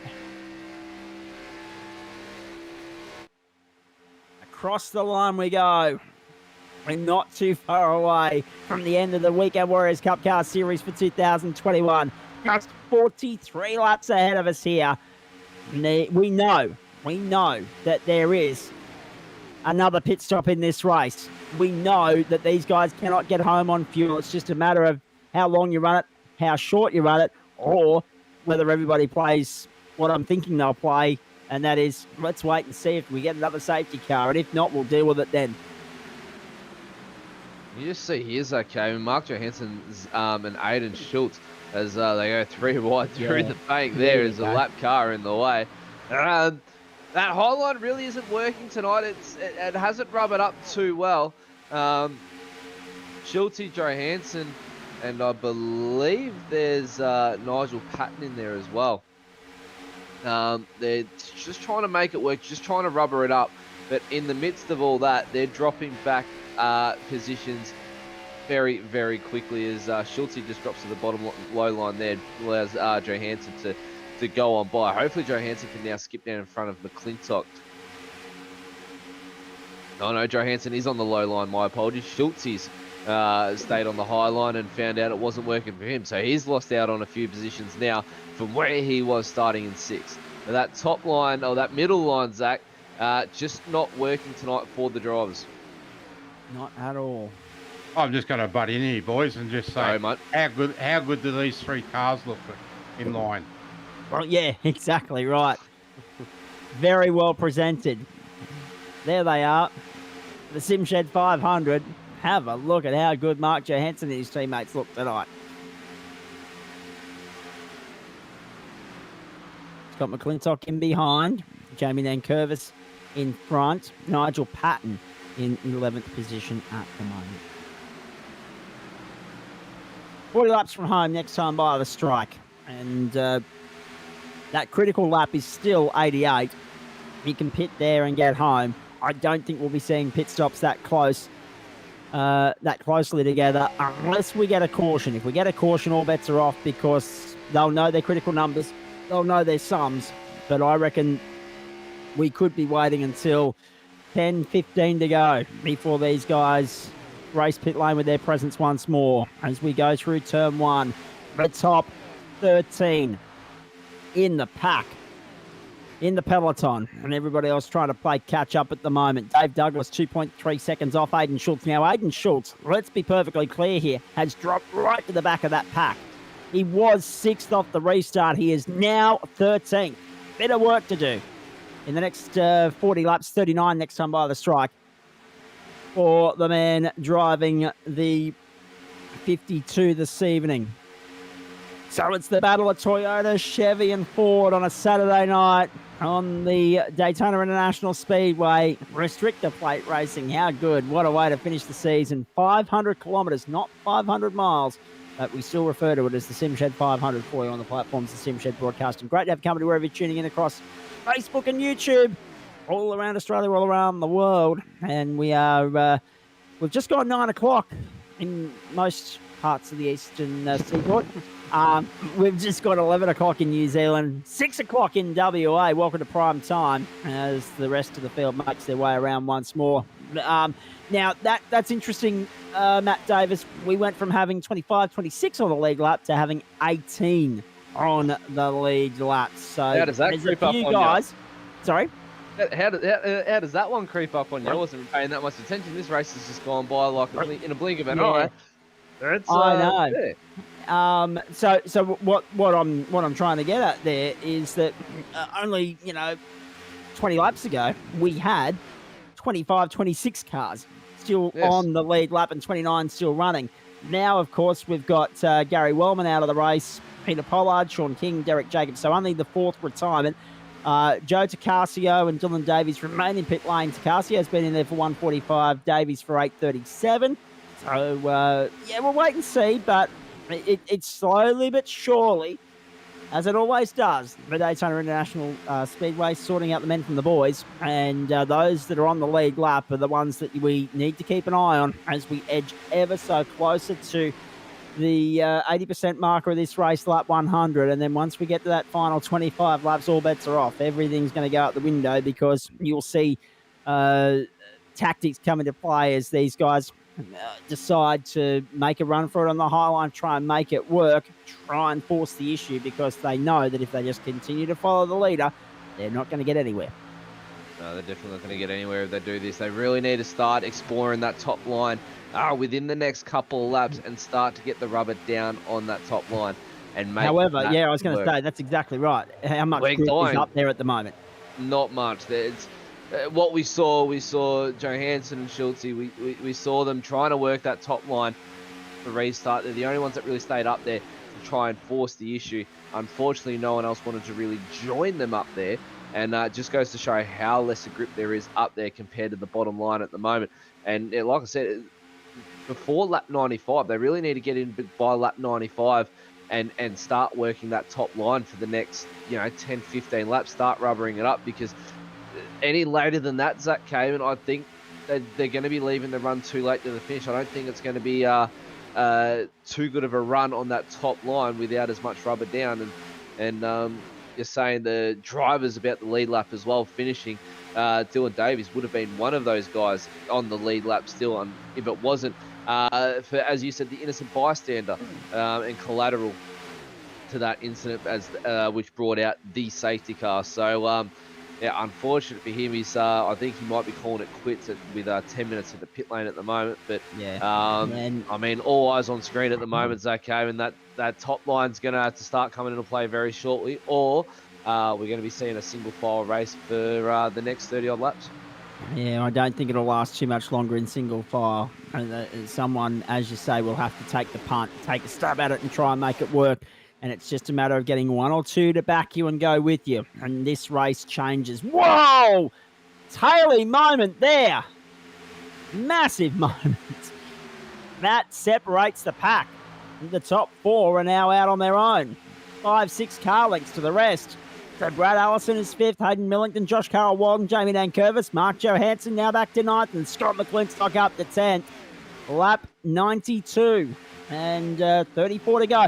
What's interesting for mine now is that we've got, as I say, 18 on the lead lap. And we're in that pit window. Anyone can pit now, fuel up, get home. We wait and see with bated breath.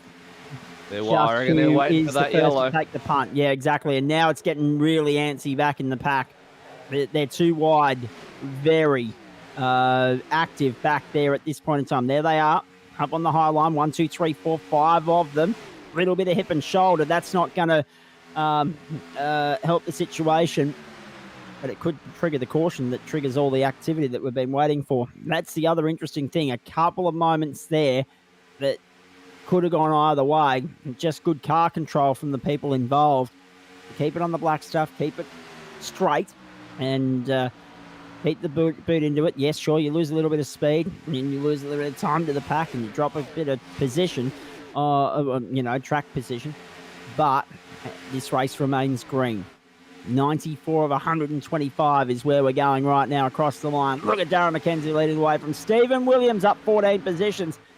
The biggest mover of the night, still Aiden Schultz up 17 into 13. 13 each for Dave Douglas, Michael Skurlock, Ruben Phelps from 27th, 8th and 9th on the grid. Aiden Schultz started with those guys in 30th. He's now found his way ahead of them, but they are still, rows 14 and 15, they are still together, except now they'd be rows 7 and 8 on a green flag restart. After nearly 100 laps of racing, it is just extraordinary on a Saturday night to see how this race is playing out. But Stephen Williams, the big mover at the moment. Darren McKenzie, the champion of the championship of the season that was, and in hot position to claim the Triple Crown as well. He leads the pack. But unfortunately, you just get this feeling, Matt Davis, that eventually, when we get to, lap 120, 121, he could end up being the sitting duck. Yeah, I think he might be the sitting duck, unfortunately. And And it's quite easy to become the sitting duck around Daytona as we're watching back to that battle pack now. It's starting to thin back out into the single file, so that too wide it just doesn't seem to be working. Excuse me. It's just I think it's just from here on, Zach, it's going to be single file. It's the boys. They had a good run out around there for 3-4 laps, but they've lost out on quite a lot of time to this lead pack by going the too wide and duking it out there. You can just see the gap opening up as each lap goes by now, Zach. And yeah, it's just someone's going to have to make a move now and force the issue and try and go for the lead because yeah. Well, they're running out of time. They are running out of time. It's as simple as that. I'm trying to find another terminology for it, but we've had Williams, one caution. One That's caution how all quick race. this race has gone. Yeah, it's quite extraordinary, isn't it? And Williams starting to force the issue now on Mackenzie. He's just edging closer and closer and closer. He's starting to trade some of that green paint onto the back of Mackenzie now and saying, listen, let's go for it. Let's make a move. I want to try and skip away from these guys so I can get around you and go for the lead. You're riding on board with Stephen Williams sitting there in second. This might be an opportune moment to, for the last time in 2021, as far as the Weekend Warriors is concerned, crank up the volume, ladies and gentlemen, and enjoy the ride. Darren McKenzie flying the flag for the FORDs, leading the pack as we edge ever so closer to lap 100. 80% marker of this race. We can't wait to get stuck into the final 20% of the race. We'll do that after we crank up the volume. Oh no, hang on. No, we can't. Caution, caution, caution. Caution, caution, caution. No. Oh, the crank up the volume curse this time by. Oh no. Just as we were waiting to crank up the volume, this happens. Whoa! Big one. Massive shunt. Michael Shaw out of business. And who's that behind him as well? Dave Douglas. A big one. A massive shot. The 199. And Michael Shaw as well. Wow. Okay, huge. we won't be cranking up the volume now, ladies and gentlemen, because this is going to be everybody in, fresh tyres on. Let's fuel to the end. And the good thing about this, Matt Davis, and I mean this so sincerely, you go full tank. You don't quite go full tank because it's not 37 laps. It's only 27 next time by the line. But you go to possibly 31, 32 because you need to be mindful of the potential for green-white checker. We got our second caution of the night at the World Centre of Racing. Yeah, the boys got to be careful now. They've got to pick their fuel number exactly right. They'll no doubt go for a set of tyres right now. Even though the tyres aren't that old, they're only pitted 18 odd laps ago, 20 odd laps ago. So the tyres are still relatively fresh. Maybe pick up a set of outsides. Well, JCW has taken the gamble and he's followed the safety car past the post. So he's gone on. Yeah, it's going to be a tough one to call. As have the drivers that are a lap down, I would say. So, JP just saying in our earpiece, I reckon 4 tyres. If you've got them at your disposal, Matt, why not? What have you got to lose? Yeah, well, I just saw, I believe it was Allison just then taking only right. So I didn't see the left side of the car go up then. I only saw the right-hand side of the car go up. Couple guys just got a quick splash and dash of fuel and darted out. So what the field was is completely different to what it is now. A comment of the evening from Paul Jackson, RIP Dave, unlucky. And that is explaining Dave Douglas's slight, rather quick trip into orbit just now. And that was unfortunate, but again, collateral. Innocent bystander. And he's out of business. So is Michael Shaw. I would assume he's been in the pit lane for 2.5 minutes. Brett Campbell's been in there for a couple of minutes as well. Joe Casio has been in there for the better part of 12 minutes now. However, Dylan Davies has got back out on the racetrack. He is 17 laps down, but he has got back out on the racetrack as Dylan Davies actually make it 19 laps down. The boys and girls coming to the line to complete lap 99, and JCW staying out. Is he trying to fuel save and hope for another caution and hope that he can come in and top up then? Maybe. Surely 79. Okay, so that leaves you 46. We've been talking 37. 9 laps is a tremendous amount to save unless you get 3 or 4 quick cautions. Mark Johansson's jumped out of the booth. We'll get back to him in just a moment. Dave Douglas, unsurprisingly, sitting in the medical center channel of our Weekend Warriors Cup Car Discord. And now the lights out on the safety car, so we're getting ready to go by again. We're getting ready to go again, I should say, this time by. And it will be the end of lap 100, and it will be the start of the final 20% of the race. Someone that won't be there, unfortunately, is Dave Douglas, mate. That's a really unlucky way to win this season, unfortunately. Talk us through it. Man, it was not much doing out there, to be honest. So the pressure was on to just try and push as hard as we can, and that's what happens here. When you push too hard, that sort of thing can happen. Sure, he just got the apron there, and I got in the back of him, which then went for a bit of a fun ride then, upside down and all around. Yeah. But, Who said you needed a roller coaster today? We have a thrill-seeking adventure, eh? Elon Musk exactly. has nothing on you, mate. Nah, it's pretty average. I mean, the cars are average around here. Like, they don't provide any entertainment. I feel sorry for you guys having to call the race at this point, but hopefully that is a blessing in disguise and ramps up now. We got a full race to the end here now on the green. Exactly right, but JCW is a sitting duck because he's relying on another caution because we are crunching the numbers here. We can't see him getting 46 laps out of that tank. He did not stop that time by, but track position is king until the next caution flies. Back to green we go. Dave, feel free to stay with us. We'll get your thoughts as we go here as we get back underway. 25 to go at the World Centre of Racing. Beautiful restart from Darren McKenzie. Watch Stephen Williams push him up there on the outside. Down the low line, you got JCW being ably assisted by Reese May.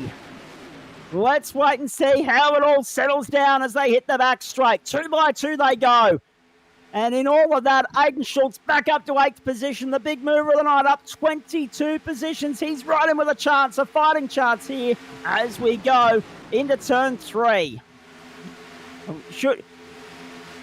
Oh, trouble in the wall. Car in the wall at the back.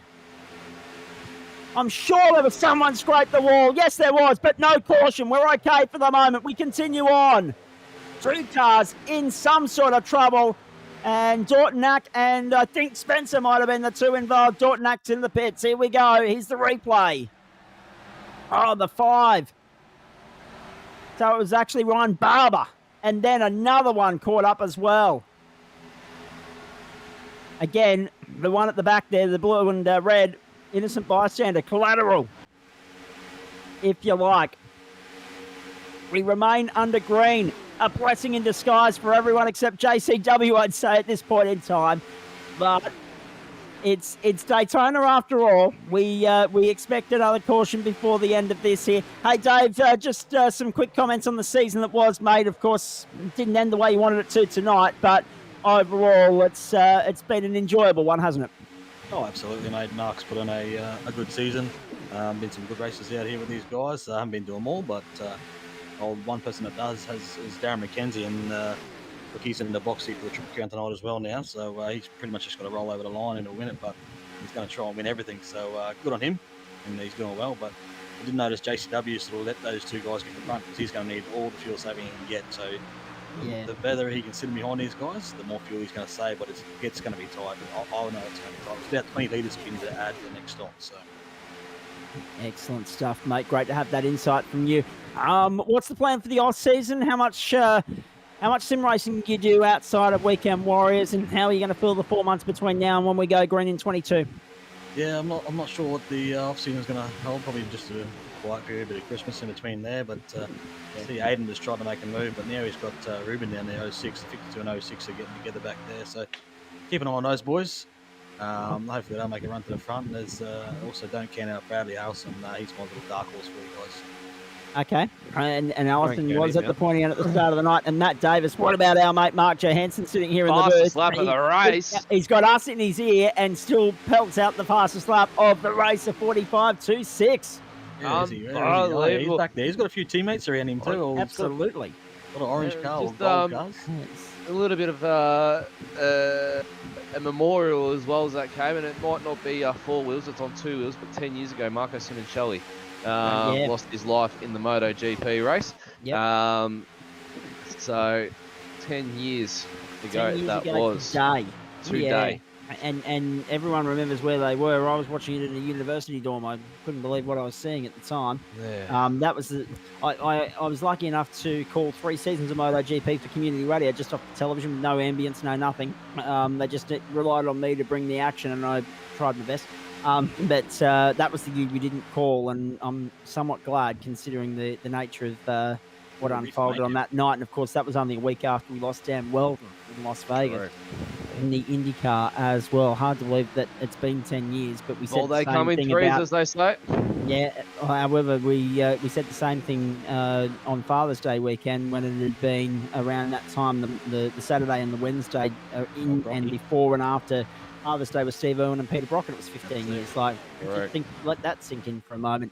On a personal note, I got asked last night by a good friend of mine, how are you going health-wise? Well, today marks 6 years since I had my second round of brain surgery. So, I mean, I'm going happy as Larry at the moment. I'm much more enjoying being here than what I was 6 years ago in the ICU, that's for sure. Yeah, Dinkin, that's good to hear. Yeah, exactly. So, 20 laps to go. Here becomes 19 this time by the line. Darren McKenzie leading the way.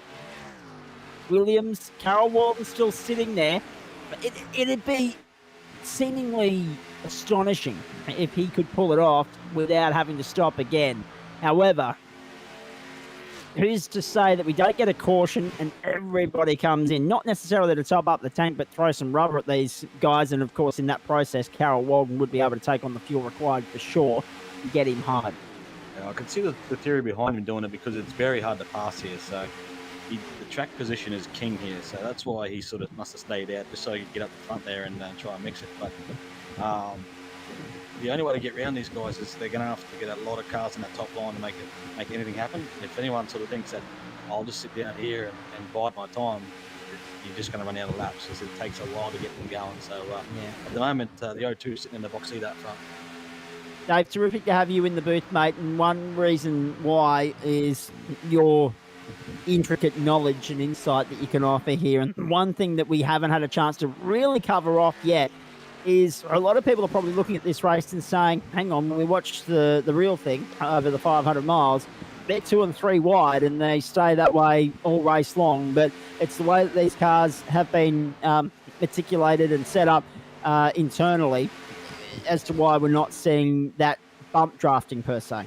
Yeah, it's the package that iRacing's got on the car. It's supposed to be similar to real life, but I know for some reason here, it's hard to get, like, you can hold it flat and try and drive up to the bumper there and the guy in front of you. You just can't break that bubble. You have to sort of use the brake a little bit, get a good run from behind. You always need that car behind to be able to go forward. So, yeah, it's just the aero package. As you can see, Reese is trying to make something happen there. Like, he keeps poking his nose out, but he's going to need help. Otherwise, he'll just go straight to the back of this train like everybody else has done it. Exactly right. And we've been saying for the better part of 109 laps that eventually, unless you want it to fizzle out into a follow the leader procession to the finish line, someone has to take the punt, someone has to take the gamble, but they need 2 or 3 people to go with them and back them to do that and make the outside line work. Otherwise, well, basically, Darren McKenzie's in prime position at the moment. Yeah, exactly. It's easy to lose a draft here too, as I think Mark's found out. I think he's dropped off the back here. There's a few guys there, but you got to get, if you're half a second off the back of the car in front of you, you're more than likely going to lose that draft. So see Brad Ellison, I think back there, they're just trying to make something happen, but that's because they've got nothing to lose. They're back there. So 35 looks racy though. He keeps heading right up behind the 98, but as you can see right there behind him, up the back, down the back straight there. Needs to get a run going with Reese May here, I think, when it comes to crunch time, and hopefully a few other guys go with him. Paul Drady was, I think, and Brett Campbell were also. Well, Brett Campbell's been in the lane No, another stop. It's his fifth. It's been a minute 23 this time by. That's a perfect illustration of what's. That's a little bit of nice promotion for the car in front from JCW for Stephen Williams. Have a look at that. How's the sponsors product? Now, with regards to all of that, I think Brett Campbell has got back out on the racetrack, but Paul Grady's been in there for 6 minutes and 40 seconds. Dave Douglas, of course, is in the booth with us, so he probably won't play any further part tonight. Michael Shaw's in the pit lane as well, having been the cause of the incident. There was also someone else caught up with you. Was that Joe Tacasio? We haven't been able to confirm that, Dave. There was a pink car earlier on in the race who I hit in the pits because he came flying up the inside of me. And then I had to cross over. But the car that was with me was Shorey, so he's the 07. I don't know where he is now, but no doubt he'd be in the pits too, on the behind the wall at least. Yeah, that's right. There they go. There we go. This is what we've been waiting for. Now we got some 2x2 action. And it was, if you don't mind, Reese May, who made the lunge up on the outside. And he's got some backing. He's got some friends. He's got some dance partners. And now we've got some tandem action going on down the back straight with 14 laps to go. Stephen Williams. Stephen Williams starts the crossover, and Reese May comes back down to the inside. He says, thank you very much. Open the door and I'll go through. He doesn't need a second invitation. Oh, look at that. Reese May forces his way, squeezes his way into second position. That was a great move by Reese May. Very brilliant. Stephen, he went with him, Dave. He was trying to jump on that line and take that momentum, but Reese saw it coming and did him the dirty and went back underneath him.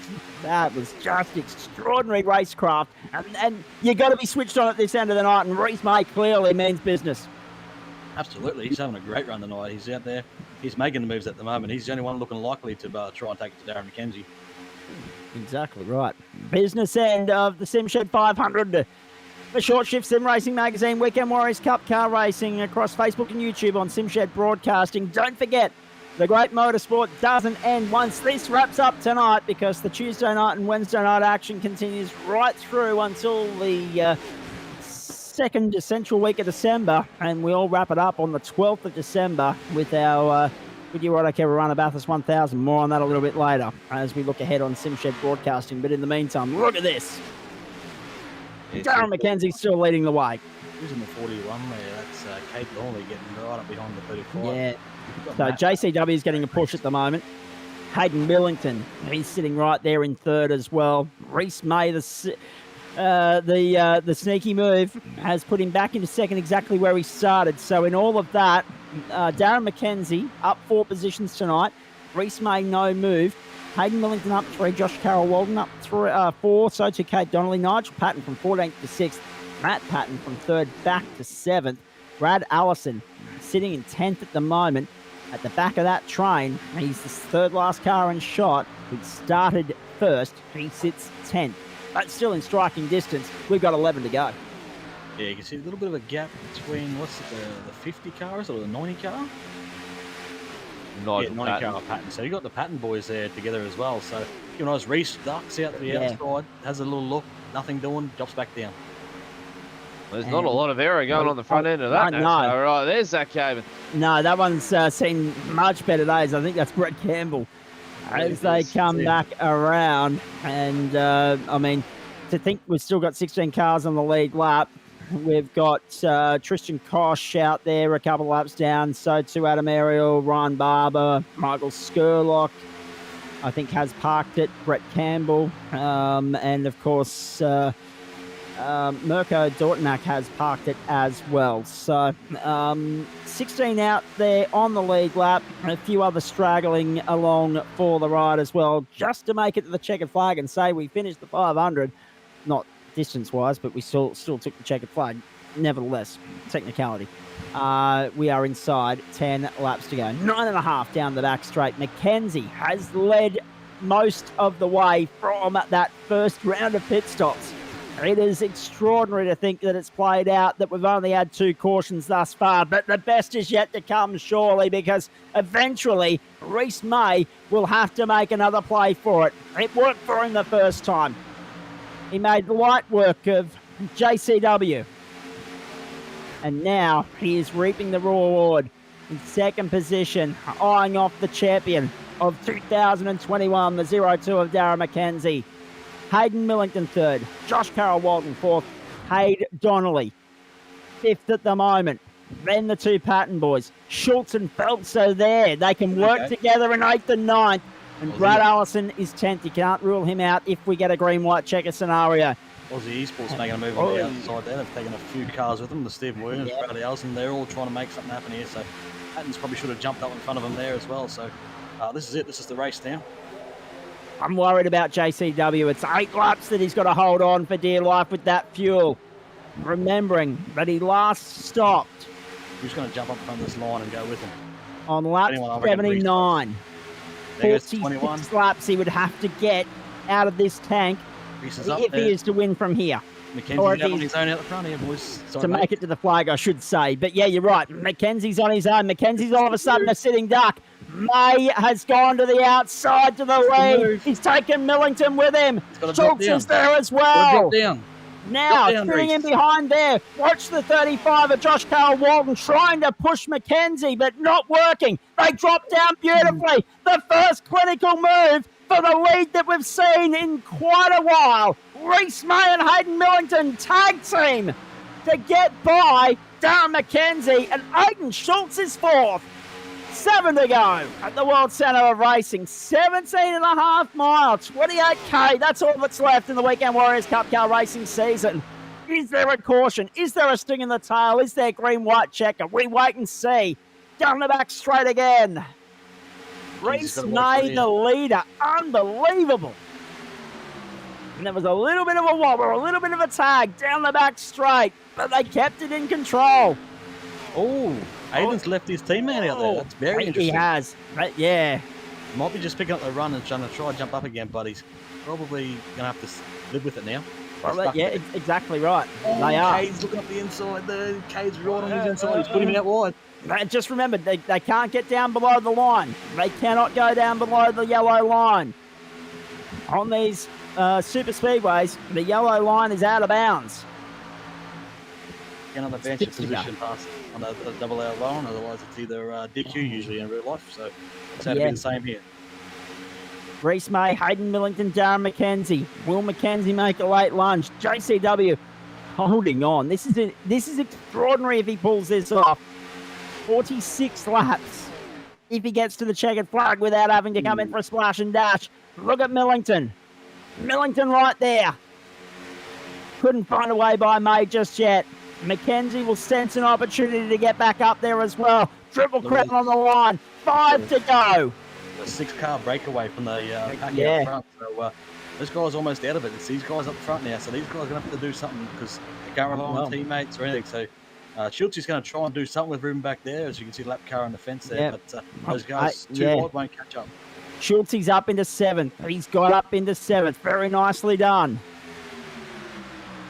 And now Matt Patton has all of a sudden displaced him again, but it's mere hundredths of a second separating them at this point in time. 4 to go by the line. Remember, if we get to the white flag, the next flag ends the race. JCW out of fuel. We knew he was short. Now, he unfortunately didn't get the safety car he was gambling on. All his bets were riding on that trouble off the circuit. Who was that? Matt Patton, was it? I think so. I believe it was. Patton's dropped down to 11th in all of that. Stephen Williams is 2.2 seconds off this breakaway of 5. So we've got 2 packs of 5 battling it out at the moment. Brad Allison in 9th. Ruben Phelps 8th. Aidan Schultz 7th. Stephen Williams, the sitting duck as far as that pack is concerned. But what about Reese May? What a great performance this has been if he can pull it off from here. 3 laps to go next time by the line. It is not over yet by any stretch, ladies and gentlemen. The SimShed 500. Here we go. It's a 5-horse race now up front, so who's going to make the move? You can't lift. You've got to take the runs when they come. So do they wait until the last lap? Do they wait till 2 laps to go? What's going to happen? Reese May, just quietly, Reese May has had a pole position this year, but not a race win. We could have our 17th different winner of the season if he gets up tonight. I'm going to say he deserves it too. He's the only one that's looked racy. He's the only one that looks likely to win this thing from Darren McKenzie so far. So he's in the position right now. The other members of the top 5, I'm just having a look through here. Millington's had a win. Mackenzie's had a win. We know that. Donnelly and Patton, however, I don't think they have greeted the checkered flag once this year. So we've got three in the top five. We've got three in the top five that could potentially be a first-time winner in the last race of the season and take the tally to 17. May's there. Millington, Mackenzie, Donnelly, Patton. Who makes the move? And when do they make it? Does Millington stay with Reese here or not? Yeah. Does he try and win it for himself? Because those two work together to get to that point. Does Millington stay there? If he stays there, it makes it very hard for everybody else to make a move. But does Millington try and win it for himself? We're about to find out. We certainly are. Down the back straight for the second last time. If they get back to the strike without the yellow, the next flag ends the race. So we might not be doing any overtime tonight. This has been an extraordinarily quick race. It's only just gone 9:35 Eastern as they come back onto the main straight. White flag in the air. Next flag ends the race. Now it's May versus Millington. Mackenzie, Donnelly and Patton. I think Mackenzie's done enough to worry about wrapping up the Triple Crown. He doesn't need to take the gamble on the risk there. He'll do the championship double, but we'll wait and see. May and Millington, that's who we're watching. Don't think anyone from further back can really win it from here. Very spread apart here. But yeah, certainly for lap 125. Mackenzie's having a run. Millington's not having a lunge at this point in time. Two cars got side by side. That's going to kill any sort of run Mackenzie's going to have. It's going to finish this way into the line, I'd say, if they can do anything about it. But from second on the grid, Reese May wins the SimShed 500. 17th different winner of the season in the last outing of the year. Good on him. Good win. That was a great win from Reese. Like I said, he made the moves. He got to that point. He worked the hardest to get there, and he deserves that win. But good podium there. What a shame for JCW was one of the comments that came through on socials, and I think we're all feeling for him. I think we're all surprised that we didn't get a third caution in all of that. A super fast race. And the money was on the 97 from a couple of our other commenters. Unfortunately, that didn't work. The 97 ended up Dylan Davies out of business, of course, down 22 laps, but he still did get to the checkered flag. Unfortunately for Williams, he went from second to 10th in the matter of, well, a click of the finger. And it's a double-edged sword, this NASCAR game. You take the gamble. Sometimes it pays off. Sometimes it doesn't. Reese May, his racecraft was brilliant in the final stint of the checkered flag. Let's celebrate with the race winner. Burn it down, Reese. Burn it down.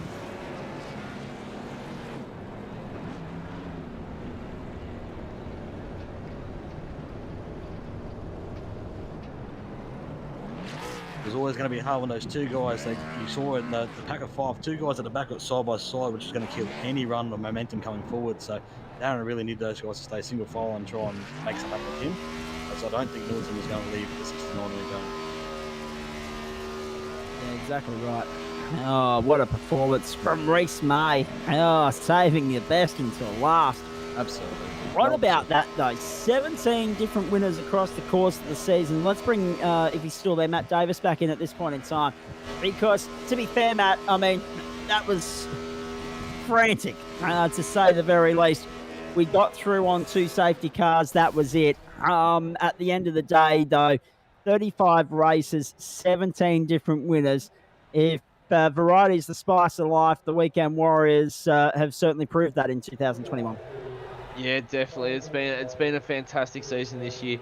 I've only came in for the last 2, Michigan and Daytona, but from what I've seen, it's been a fantastic season on the old interwebs, and what a race Daytona provided tonight. It was a little bit of a precedent and single file majority of the way, and then we saw a couple boys try and fight the gauntlet tonight on that middle line, but unfortunately just wasn't able to get it work for them, and Reese May was able to take a trip down victory lane for the final race of the season and take up bragging rights. Indeed. We'll get to the drivers in just a moment, and we'll get Dave to stick here as well, but let's have a look at the unofficial results. In the meantime, ladies and gentlemen, of the SimShed 500. Chevy on top from Toyota and Ford, all three manufacturers in the top three. Hayden Millington second, Darren McKenzie third. I think if my maths are correct, McKenzie's done enough to wrap up the Triple Crown, which means he does the double in 2021, the championship and the Triple Crown.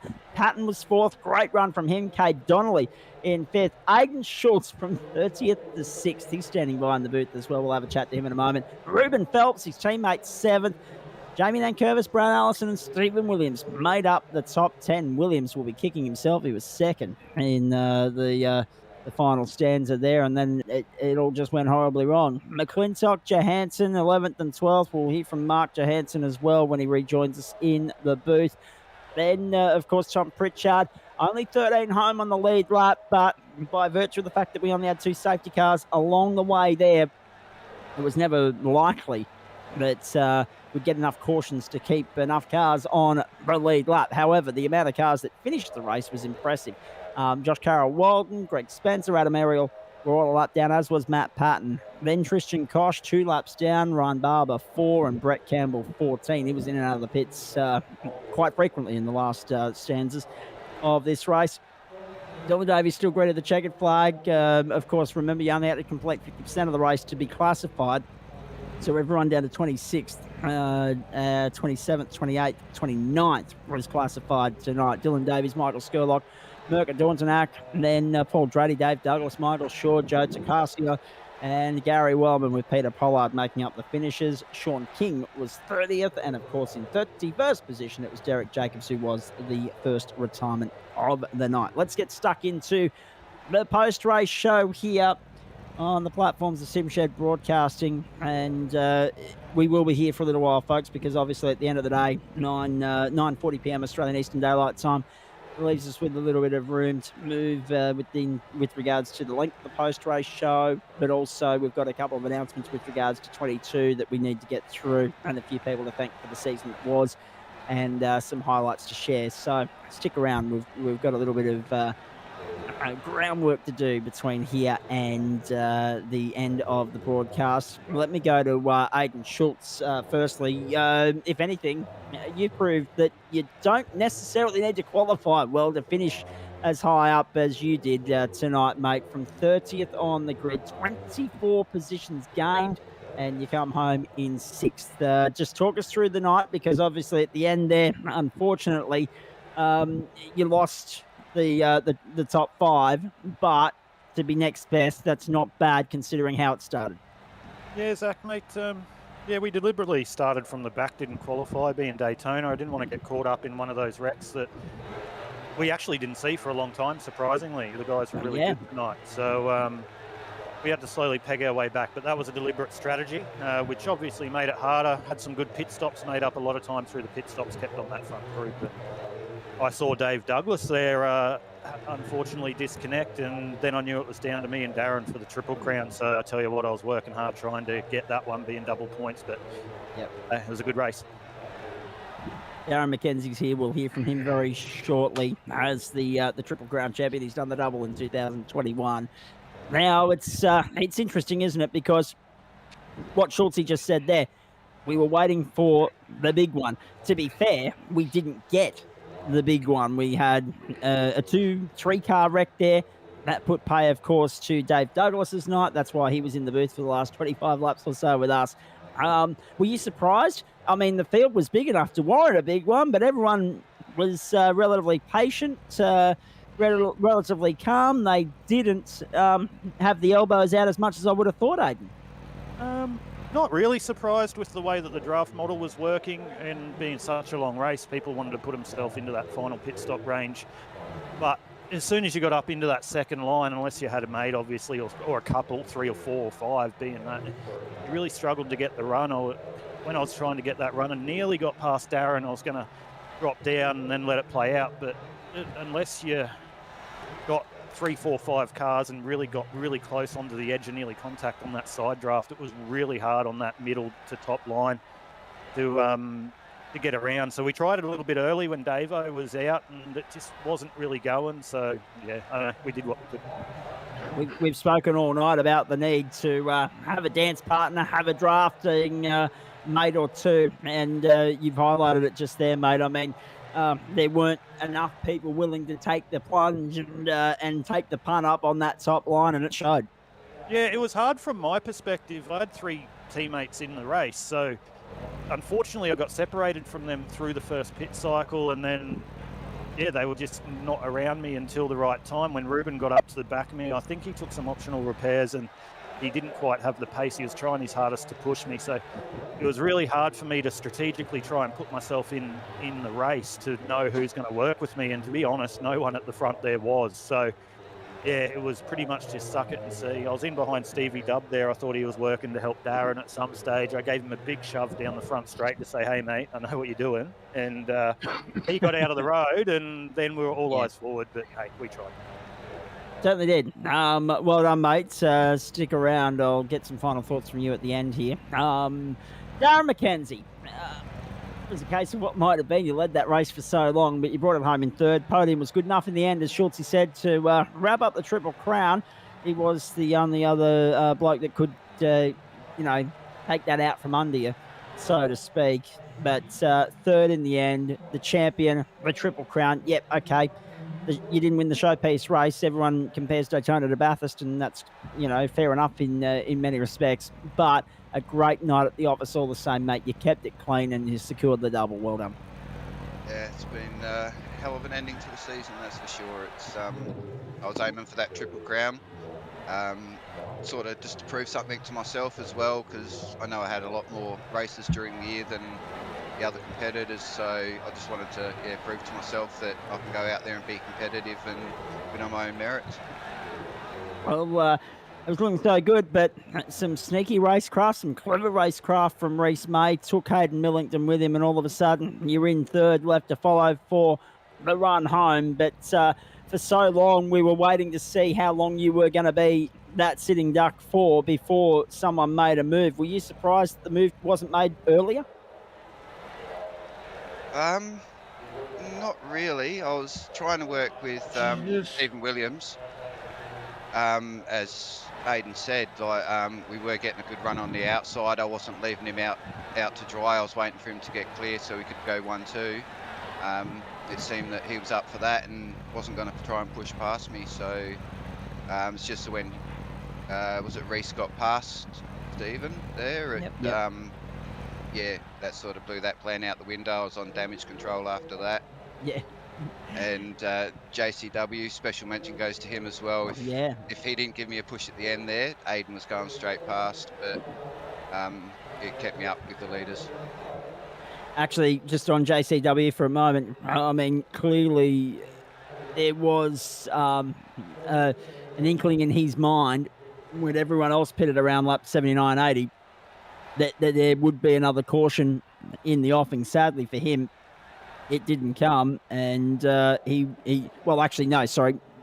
pitted on lap 79 just after the incident that triggered the first caution, but the second caution came out. He didn't pit, everyone else did, and he was hoping to ride on the side of risk versus reward. If we get another caution, which cautions breed cautions, as Daz, and everybody else knows as well, he was hoping, no doubt, to be able to then, undercut everybody, take one less pit stop, have 4 tyres, whatever the case may be, throw everything at it for the last stint.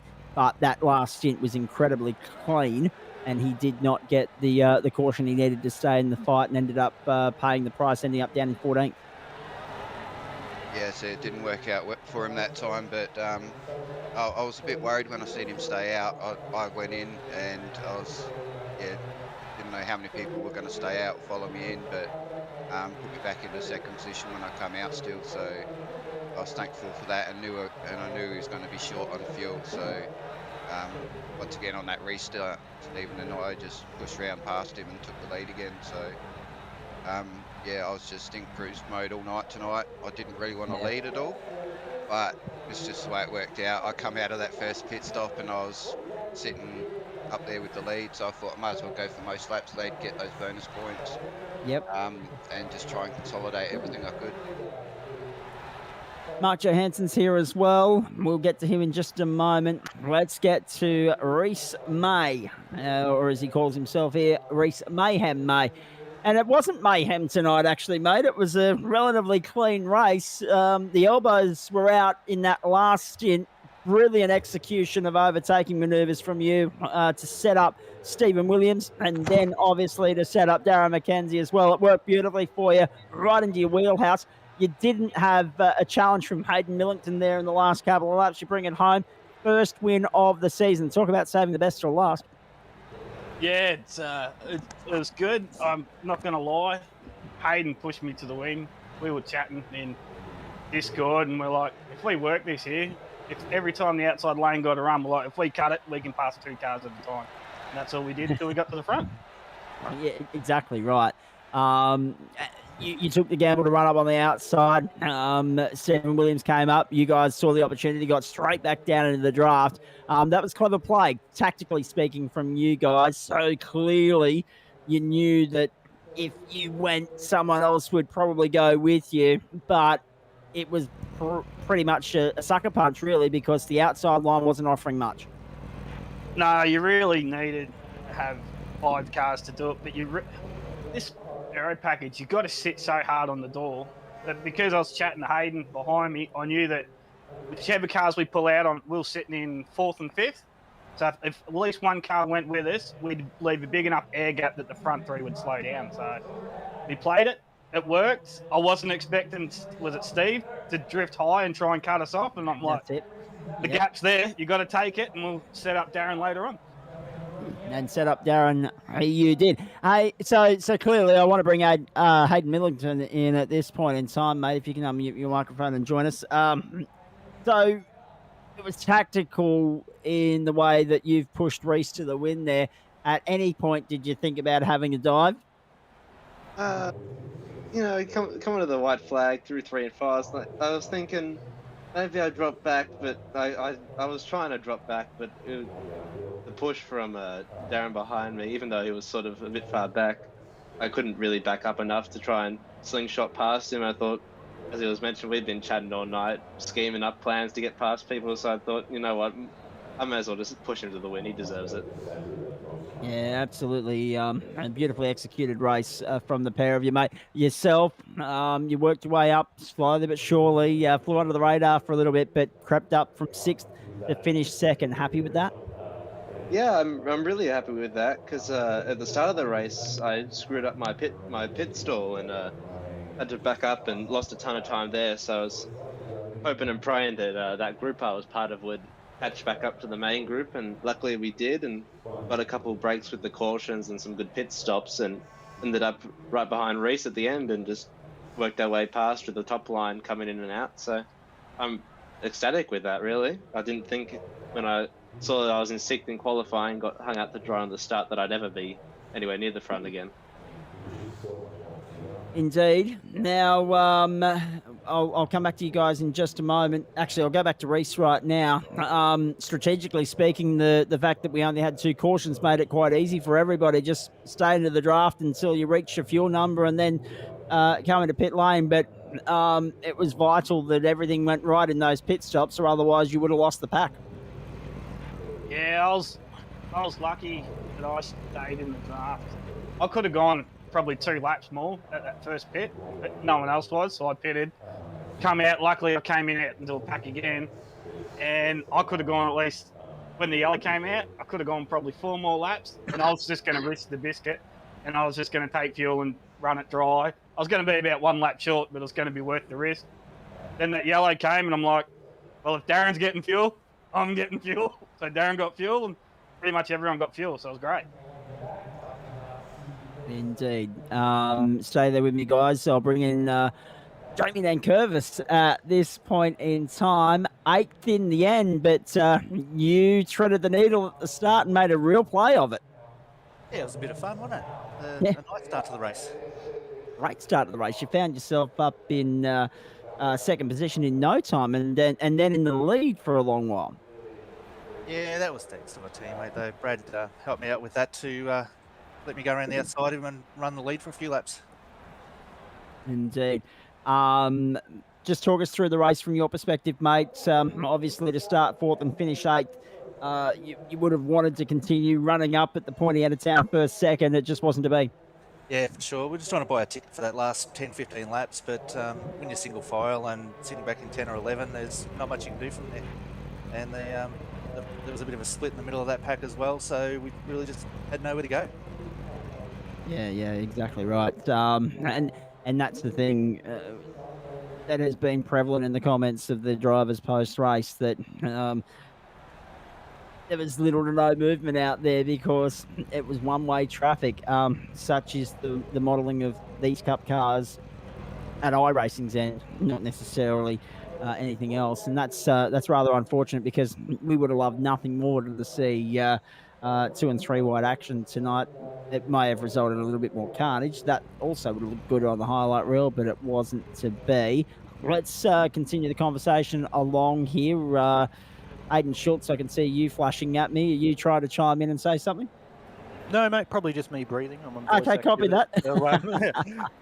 Because I'm just looking for the lights lighting up to see who wants to chat next. But let's throw the conversation down to Ruben Phelps, teammate at this point in time. And Ruben, 22 positions gained. Aidan's already said that it was tactical to start down the back, but a nice job to move through the field the way you guys did. Obviously, not a huge differential in strategy, and not a great amount of cautions along the way, but you guys still applied your trade, good racecraft, good strategy, and got your way up inside the top 10. A nice effort.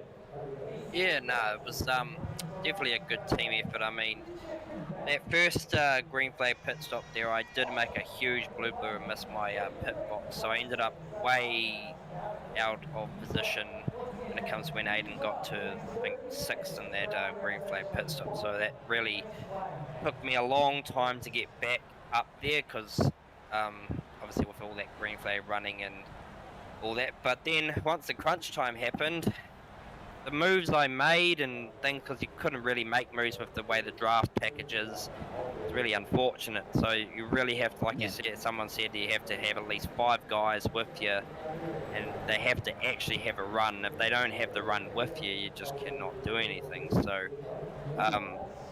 so when that happened, it's just, if you don't, because it's either sometimes you can get the run right off the exit of turn 2 and 4, or you can get the entry, or get it all in the entries. And after a while, it started noticing that it actually was on the entries where the runs happen. But again, you still need about 3 or 4 people. But with the race itself, it was pretty good going for us. But I got a bit of damage from 2 cars hitting my roof coming off turn 4 there, so I ended up getting 25 seconds of optional. I don't know how I avoided it, but I went.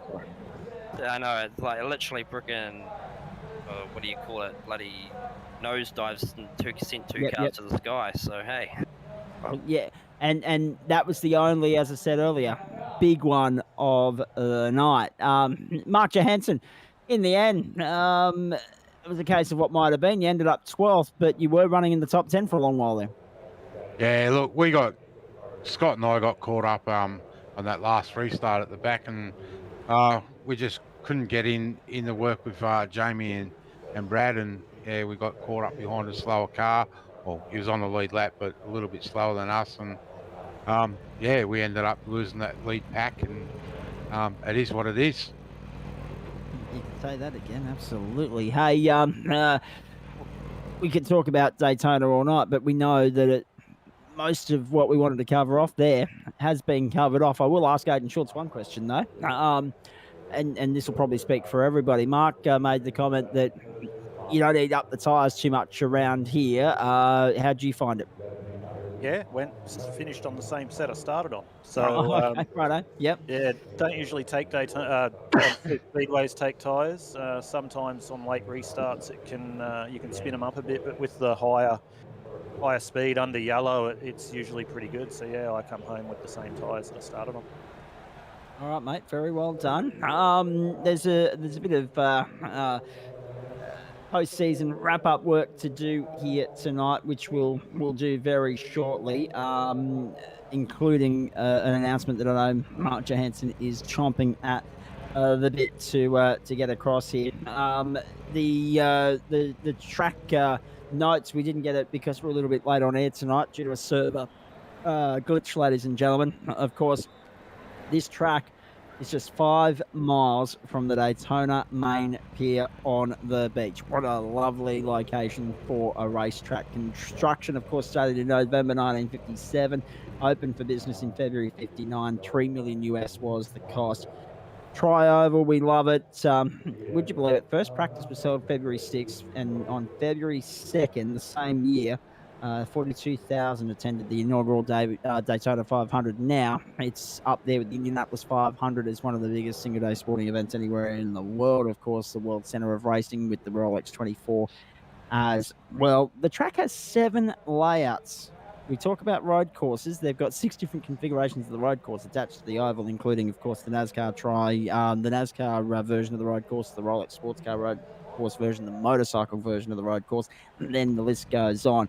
Lights were installed in 1998, so we didn't see the lights tonight. We didn't see the track under the night sky, but it's not without its fatalities either. 40 people have lost their life, unfortunately, here at the Daytona 500 over the years, or at the Daytona International Speedway. 23 car drivers, 12 bike riders, 3 go-kart racers, 1 powerboat racer. Jeez, I didn't know they had a powerboat track. And 1 track worker as well. And, of course, the most notorious death was that of Dale Earnhardt. Richard Petty has most wins in the 500 with 7. The fastest qualifying lap, 210 miles per hour, if you don't mind. 42.783 by Bill Elliott. Most starts, David Marcis. Most laps, Terry Labonte, 5,957 or 14,892 and a half miles, if you don't mind. 23,967.2 kilometers. I didn't get a chance to go through those track notes earlier, but I just wanted to cover that off now. I've just had a message in my ear with regards to the Triple Crown and also the championship. Let's do the Triple Crown first. We'll show you the top 10 here for the Triple Crown out the end of the 3rd and final round here as part of our coverage of the SimShed 500. Matt Davis will come back and give us some final comments shortly. We've also got Dave Douglas still here as well. But there it is. Darren McKenzie. Take about 48 points, the margin, ahead of Dave Durand. And that's 443 plays, 395. Josh Carroll Walton, 379. Stephen Williams, 370. Paul Jackson, 360. Dylan Davies, 339. Mark Johansson, 283. Barry Neal, 274. Adam Ariel, 270. And Scott McClintock, 270 as well. I'm just curious as to where Schultz featured in all that, because he was in contention going into the final round of the season as well. But that's okay. I'm sure he will. I'm sure there'll be a reasonable explanation for all of that. As for the championship, the outright championship, it wrapped up in favour of Darren McKenzie, but it wrapped it up 2 weeks ago in Nashville, and then carried on that form to Michigan, and then, of course, finished the season here. 1,121 points, 199 points clear, if you don't mind. That's a staggering achievement and a testament to his consistency and his ability to rock up each and every week. 922 for Dylan Davies, Paul Jackson 862, Scott McClintock 809, Stephen Williams 790, Ruben Phelps 761, Josh Carroll Walton 754, Tristan Koch 674, Jamie Dan Curvis 671, and Adam Ariel 658. Over the page we go. You'll see where your favourites have ended up for the season. Aidan Schultz, despite sitting in the booth for half the season, still managed 12th, 591. Mark Johansson 631. Barry Neal was there 13th. Nigel Patton and Mark Smith made up the top 15. I've just been advised that my colleague's hitting a wall. I'm hitting a wall too. Don't worry about that, because I've got to get up at 5:30 in the morning and go back to the racetrack. So, well, that's 6:30 technically. But looking forward to that immensely. And therefore, we won't drag this out too long for you, ladies and gentlemen. We'll go and enjoy post-championship celebrations and the like. But Mark, I mean, really, to be fair, the fact that we've ended the season with a 17th different race winner, 25 drivers have netted a pole position along the way. Those statistics are incredible. And it just is a testament to the commitment of these guys, the closeness in terms of the class and the skill in which they possess. Yeah, it definitely is, mate. All I've got to say is well done to each and everyone that's turned up and raced with us this year. The competition's been close. I know that we haven't always got things right, but I think we've done a pretty good job this year. And we're just unbelievably how close some of these drivers are. It's just staggering that it's come down to this, even though Darren ran away with it. I don't really think the points show how close the racing was at times through the season. Exactly right. And again, I stress that of the 35 weeks, you didn't have 35 showstoppers, but you have a genuine highlights reel, because there were quite a few races that I was in the commentary box for, and even with Schultze as well, where they went down to the last few laps, and that's the sort of racing you want, Yeah, which definitely. is what we like to see. Now, in saying all of that, as I said at the top, more than 5,000 laps, 12,000 kilometers of racing, 17 different race winners now, 25 different pole sitters. My apologies. I'm not sure if I said 25 different pole sitters earlier, but there have been 3 drivers that have made their 50th start with the series. Darren, 33 starts, Darren McKenzie, 2 wins, 13 top 5s, 25 top 10s. That's why he's the champion. And I'm glad he's here. Jamie Nankervis, come back and join us, mate, because I'm reading on the bottom line of my stat sheet that Mark Johansson has prepared for the broadcast here. Congratulations, 26 starts. Unfortunately, no wins, but 1 top 5, 8 top 10s, of course, make it 9 tonight with the Daytona 500 for SimShed. You are the Rookie of the Year, mate. Well done. Yeah, thanks, guys. It's been a good year from a first year. It's been interesting. I've learned a lot. Getting faster and faster, I think, as the year goes on. So it's been fun. It certainly has. Now, let me go around the room, and I don't want to drag this out too long, but I want to just get 2 quick comments from all of you, and then we'll get the top 3 to thank their sponsors, and then Mark and I will do some housekeeping, and then Matt Davis can remind us what's coming up on Wednesday night, and then we'll skedaddle. Aidan Schultz, from a racing perspective, mate, highlight of the year, and what keeps you busy in terms of your racing between now and the new season? Highlight of the year, every race really, because we're blessed to be able to do this. So whether you get a win or whatever, you race with a lot of good guys. So highlight of the year was that, obviously the Triple Crown as well, from not running half the season and being able to be a part of that. I know the points obviously aren't correct there, but they'll get fixed up. But I think mainly all I need to focus on is Darren McKenzie, and just from a personal point of view, give him a big shout out. He's been through a lot personally, and had a big year in his racing as well, and it couldn't have gone to a more deserved person. So from me personally, I wish I could have got that Triple Crown off him, but I tell you what, big congratulations to him, not only on the championship, but on that Triple Crown as well. And I'll be back for a full season next year to take that title off him. All right. Well, challenge accepted. Challenge lodged. Challenge accepted, I'm sure. Now, let's continue on here. Darren McKenzie, I'm just going to go down in alphabetical order here as you appear in Discord, guys, so stand by. As soon as one's done, I'm coming to the next one. Darren McKenzie, obviously, as Aidan highlighted, it's been a tough year, but from a racing perspective, what was the highlight and what keeps you busy between now and the new season? I'd say the highlight was first win of the season. That was totally unexpected timing of it. Also the Triple Crown, I wanted to work for that. I had that goal in mind, and I was able to achieve that as well as the championship. So it's been a hell of a roller coaster of a year, and I'm extremely happy to be able to take out both titles. Well done, mates. Let's go to Dave Douglas, mate. We appreciate you stepping into the booth and sharing the last fifth of the race with us. That run from 100 through to 125. From a racing standpoint, the highlight of the year, and what are you looking forward to between now and 22?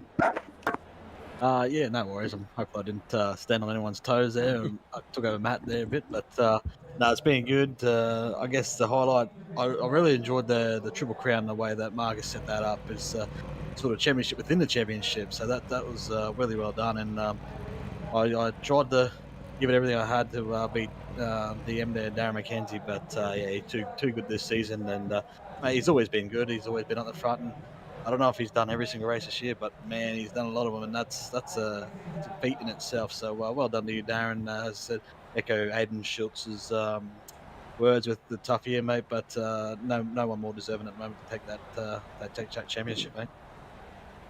Hayden Millington, you're up next year. What keeps you busy sim racing wise between now and February, and of course your highlight of the year, mate? Highlight of the year has to be the Daytona road course race, getting my first win. So that was amazing. It's a shame it wasn't as spectacular for you guys to watch, but it was great. And between now and next year, I'll definitely be taking part in the truck series coming up after these, and just other races around as well. Jamie Nankervis, the rookie of the year, that you can only win that once. What was your highlight of the year apart from that? By far, Mark Johansson's win at the Anzac Day race. Absolutely. I was waiting for someone to say that. Absolutely. Yeah, that was above anything. And what next for you, buddy? Keep learning, keep getting faster and faster, and definitely run the truck series. We're running a Porsche series as well between now and Christmas, so just time behind the wheel. Mark Johansson, I'm going to come back to you because obviously you'll stick around once we let these guys go. Reese May, obviously, I think the highlight speaks for itself. You win tonight because that was just clinical. But what keeps you busy in the off season, mate? Got no idea, to tell you the truth. I like it that there is one person that didn't know how to answer that. Thank you. It's good to put people on the spot like that sometimes. Ruben Phelps, obviously, no shortage of sim racing between now and 22 for you.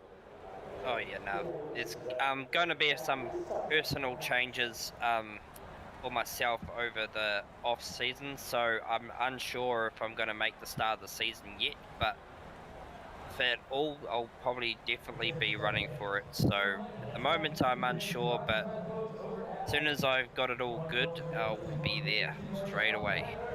But at this point, I am just get the team up and running, and got a couple of ideas that's in place, and a couple of new looking race car and that happening over the off season. So I'll be pretty busy off the track as well as on it, but until we've got the personal stuff organised, then you'll see me just about every week. All right, mate, looking forward to that. Go well. Now, top three, before I forget anything. Darren McKenzie, as the champion, the Triple Crown winner, and third in the race tonight, who do you want to thank? Yeah, teammates at Southern Stars. They run into a bit of trouble tonight, but yeah, they're always there to help. Strategies in the background, so it's great to have them guys. Sponsors, we've got SkyPoint, Tiona Holiday Park, South Brisbane Storms, and Mish's XL Garage.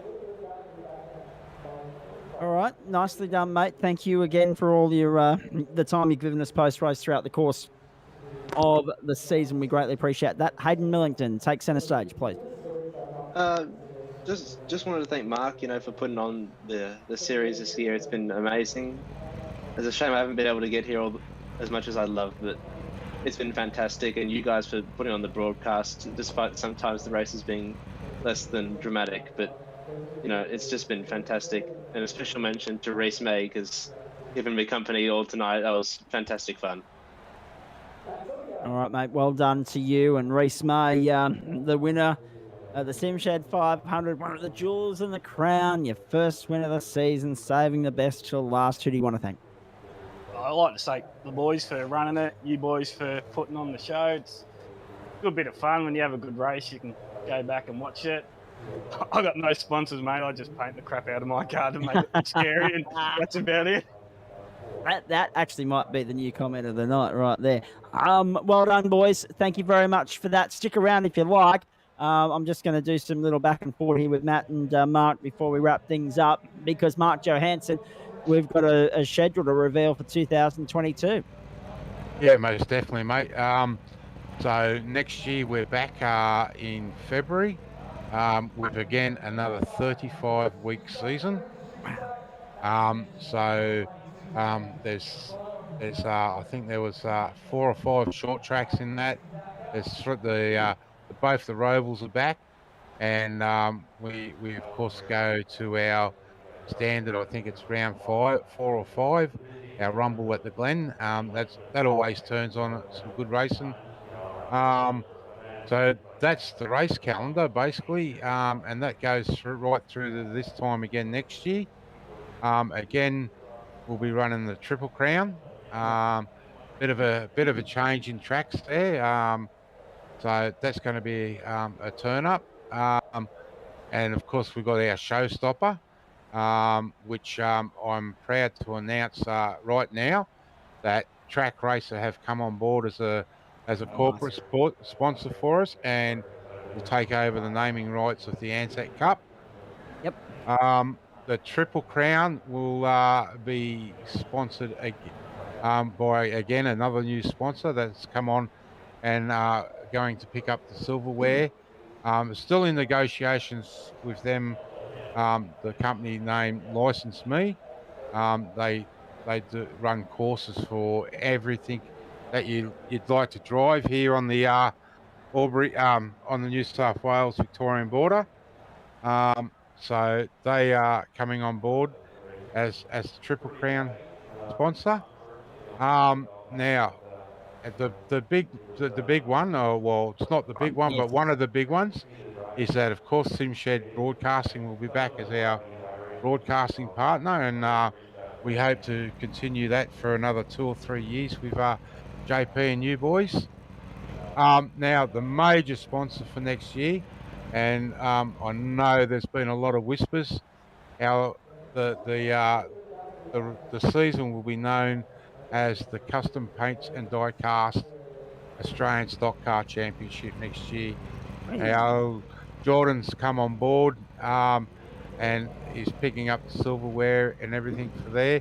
But instead of silverware, he'll do a custom die cast paint of the winner of the championship for the trophy, and that's worth $150 US.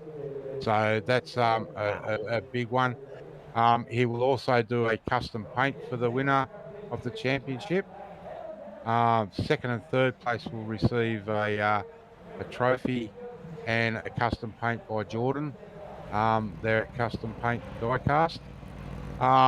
We've also got been able to secure $350 worth of iRacing credits to be spread over the top 15 in the championship. So there's some big things next year. I know I've been talking to JP on how we're going to top the Anzac Day Cup from this year. And both of us have no idea how we're going to do it, but we're going to work it out. So, yeah. I would hazard a guess that maybe an improvement from iRacing's end on the NASCAR modelling for bump draft restrictor plate racing might be one way of doing it. Maybe there's another potential to extend it out to the full 500 mile as the way you've done the Daytona 500 for next year. It will be a 500 miler. I'm just having a look at the calendar here. There are some adjustments and there are some longer races next year, mate. That's something we should probably cover off before we go as well. Yeah, definitely. Look, our 3 big races next year is the Anzac Cup, the Memorial Day Cup, and the admins here have decided that in remembrance of Jake McKenzie, we'll have a Jake McKenzie Memorial Shield race with the winner of that receiving a Memorial Shield to remember Jake that sadly lost his battle with cancer this year. Yeah, absolutely, and that will no doubt be an emotional night. It'll be, reminiscent of Anzac this year if Darren McKenzie was to win that first up next year. Let me tell you right off the top. Hey, Mark, thank you very much to you for all the work that you've put in throughout the course of the season. But you are just one of a big, as you said, admin team. Probably an opportune moment for you to thank who you want to thank for the year that was, and of course sponsors as well, mate. Yeah, look. Firstly, I'll start with our. We only had two sponsors this year. SimShed Broadcasting, JP, have came on board at Talladega and put that amazing show together for Anzac Day. Mate, all I can say is a really big thank you, and it's been a pleasure working with you and your team this year. And as I said, we're going to continue that relationship next year and hopefully for a lot of years to come. Short Shift Sim Racing Magazine. Thanks to Devon for coming on board this year and giving us a hand with some things. Um, if you haven't seen his magazine, definitely go have a look at that. Um, Now onto my admin team. Firstly, a big thank you to Scott McClintock. He's been such a big help for me this year. Nathan Legg, when he's been available, he's been another one that I've bounced a lot of things off. Thirdly, Dylan Davis for making the posters for next year and doing a lot of our artwork that JP doesn't do. And to the guys, Jamie, Matt, Aidan, Ruben, that have sat in on post-race reviews. Thank you guys. I know we've had some early mornings and some heated discussions about different things, but a big thank you to those guys, because without you guys all doing this, the league wouldn't run. So thanks very much, guys. And finally, to each and everyone that's turned out to race with us this year, a big thank you. And I hope to see you all back next year. And for anyone that's thinking about it, you can go to the webpage as of 8 o'clock tomorrow morning and nominate. That's just for the guys that run the league at the moment. And then we'll open the league up to in December for outside nominations. Yeah, indeed. Hey, mate, well done. Thank you very much for all your efforts throughout the course of the season and your help in the commentary box as well. Enjoy the off season. I know it won't be much of an off season for you because you're organising the truck series for the boys, but looking forward to working on board with you guys again in 2022. JP, from a SimShed broadcasting standpoint, obviously a few people we need to thank as well. Yeah, absolutely. Well, firstly, big thanks to you, to Matt, to everybody that comes on board for commentary for these broadcasts. Huge shout out to Track Cams for Gourmets, SDK Gaming as well, for the track cams you see and all these fantastic overlays that you see as well. Well done, mate. Hey, Matt Davis, an interesting initiation to the experience with the Weekend Warriors Cup Car Series, but we weren't let down tonight. I know there were suggestions that it might have been a little bit processional, but it didn't lack entertainment. Definitely didn't lack entertainment. I must admit, to transition over to some oval racing from what I'm used to calling over the RSRA. It's definitely been a good transition. You've made it certainly easy for me to do it. Obviously, it's good to get the band back together between you and I, and always have a good call. And it's good to do something different and mix it up. I mean, you put me in the deep end and threw me on West Bremer radio, and I thought that was going to go to shambles, but that went extremely well. And from the comments that I had heard back from JP last week, from my transition into this, it's been absolutely great. So, no, a big thank you to Mark for allowing me to jump on board with you, mate, and allowing me to join in and call this. And I look forward to coming back in 2022 for another massive season and seeing where it leads us. Absolutely, mate. No, and on that note, just because the Weekend Warriors Cup Car Series for Short Shift Sim Racing Magazine is wrapped up, that doesn't mean that we're done for the year on the platforms of SimShed Broadcasting. Have a look at this. Still 8 weeks to go. It'll culminate in the big one at Mount Panorama on Sunday, December 12th. But in the meantime, we're a few rounds in now. I think it's 4, isn't it? So 7 to go. Yeah. But that will stretch over 7 and 5/7 of the weeks here. It'll be almost 8 weeks worth of content for you on the platforms of SimShed Broadcasting.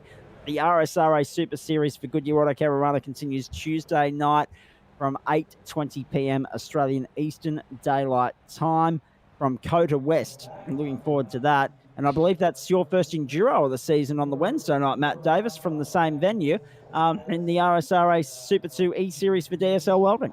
Yeah, it definitely is going to be the first endurance of the round. You guys just had your endurance at Long Beach, and what a race that was over there. I didn't expect to see a grid shake-up like that at Long Beach. I know it always turns on a show, but Kota, it's the first time I'm visiting there in the sim world.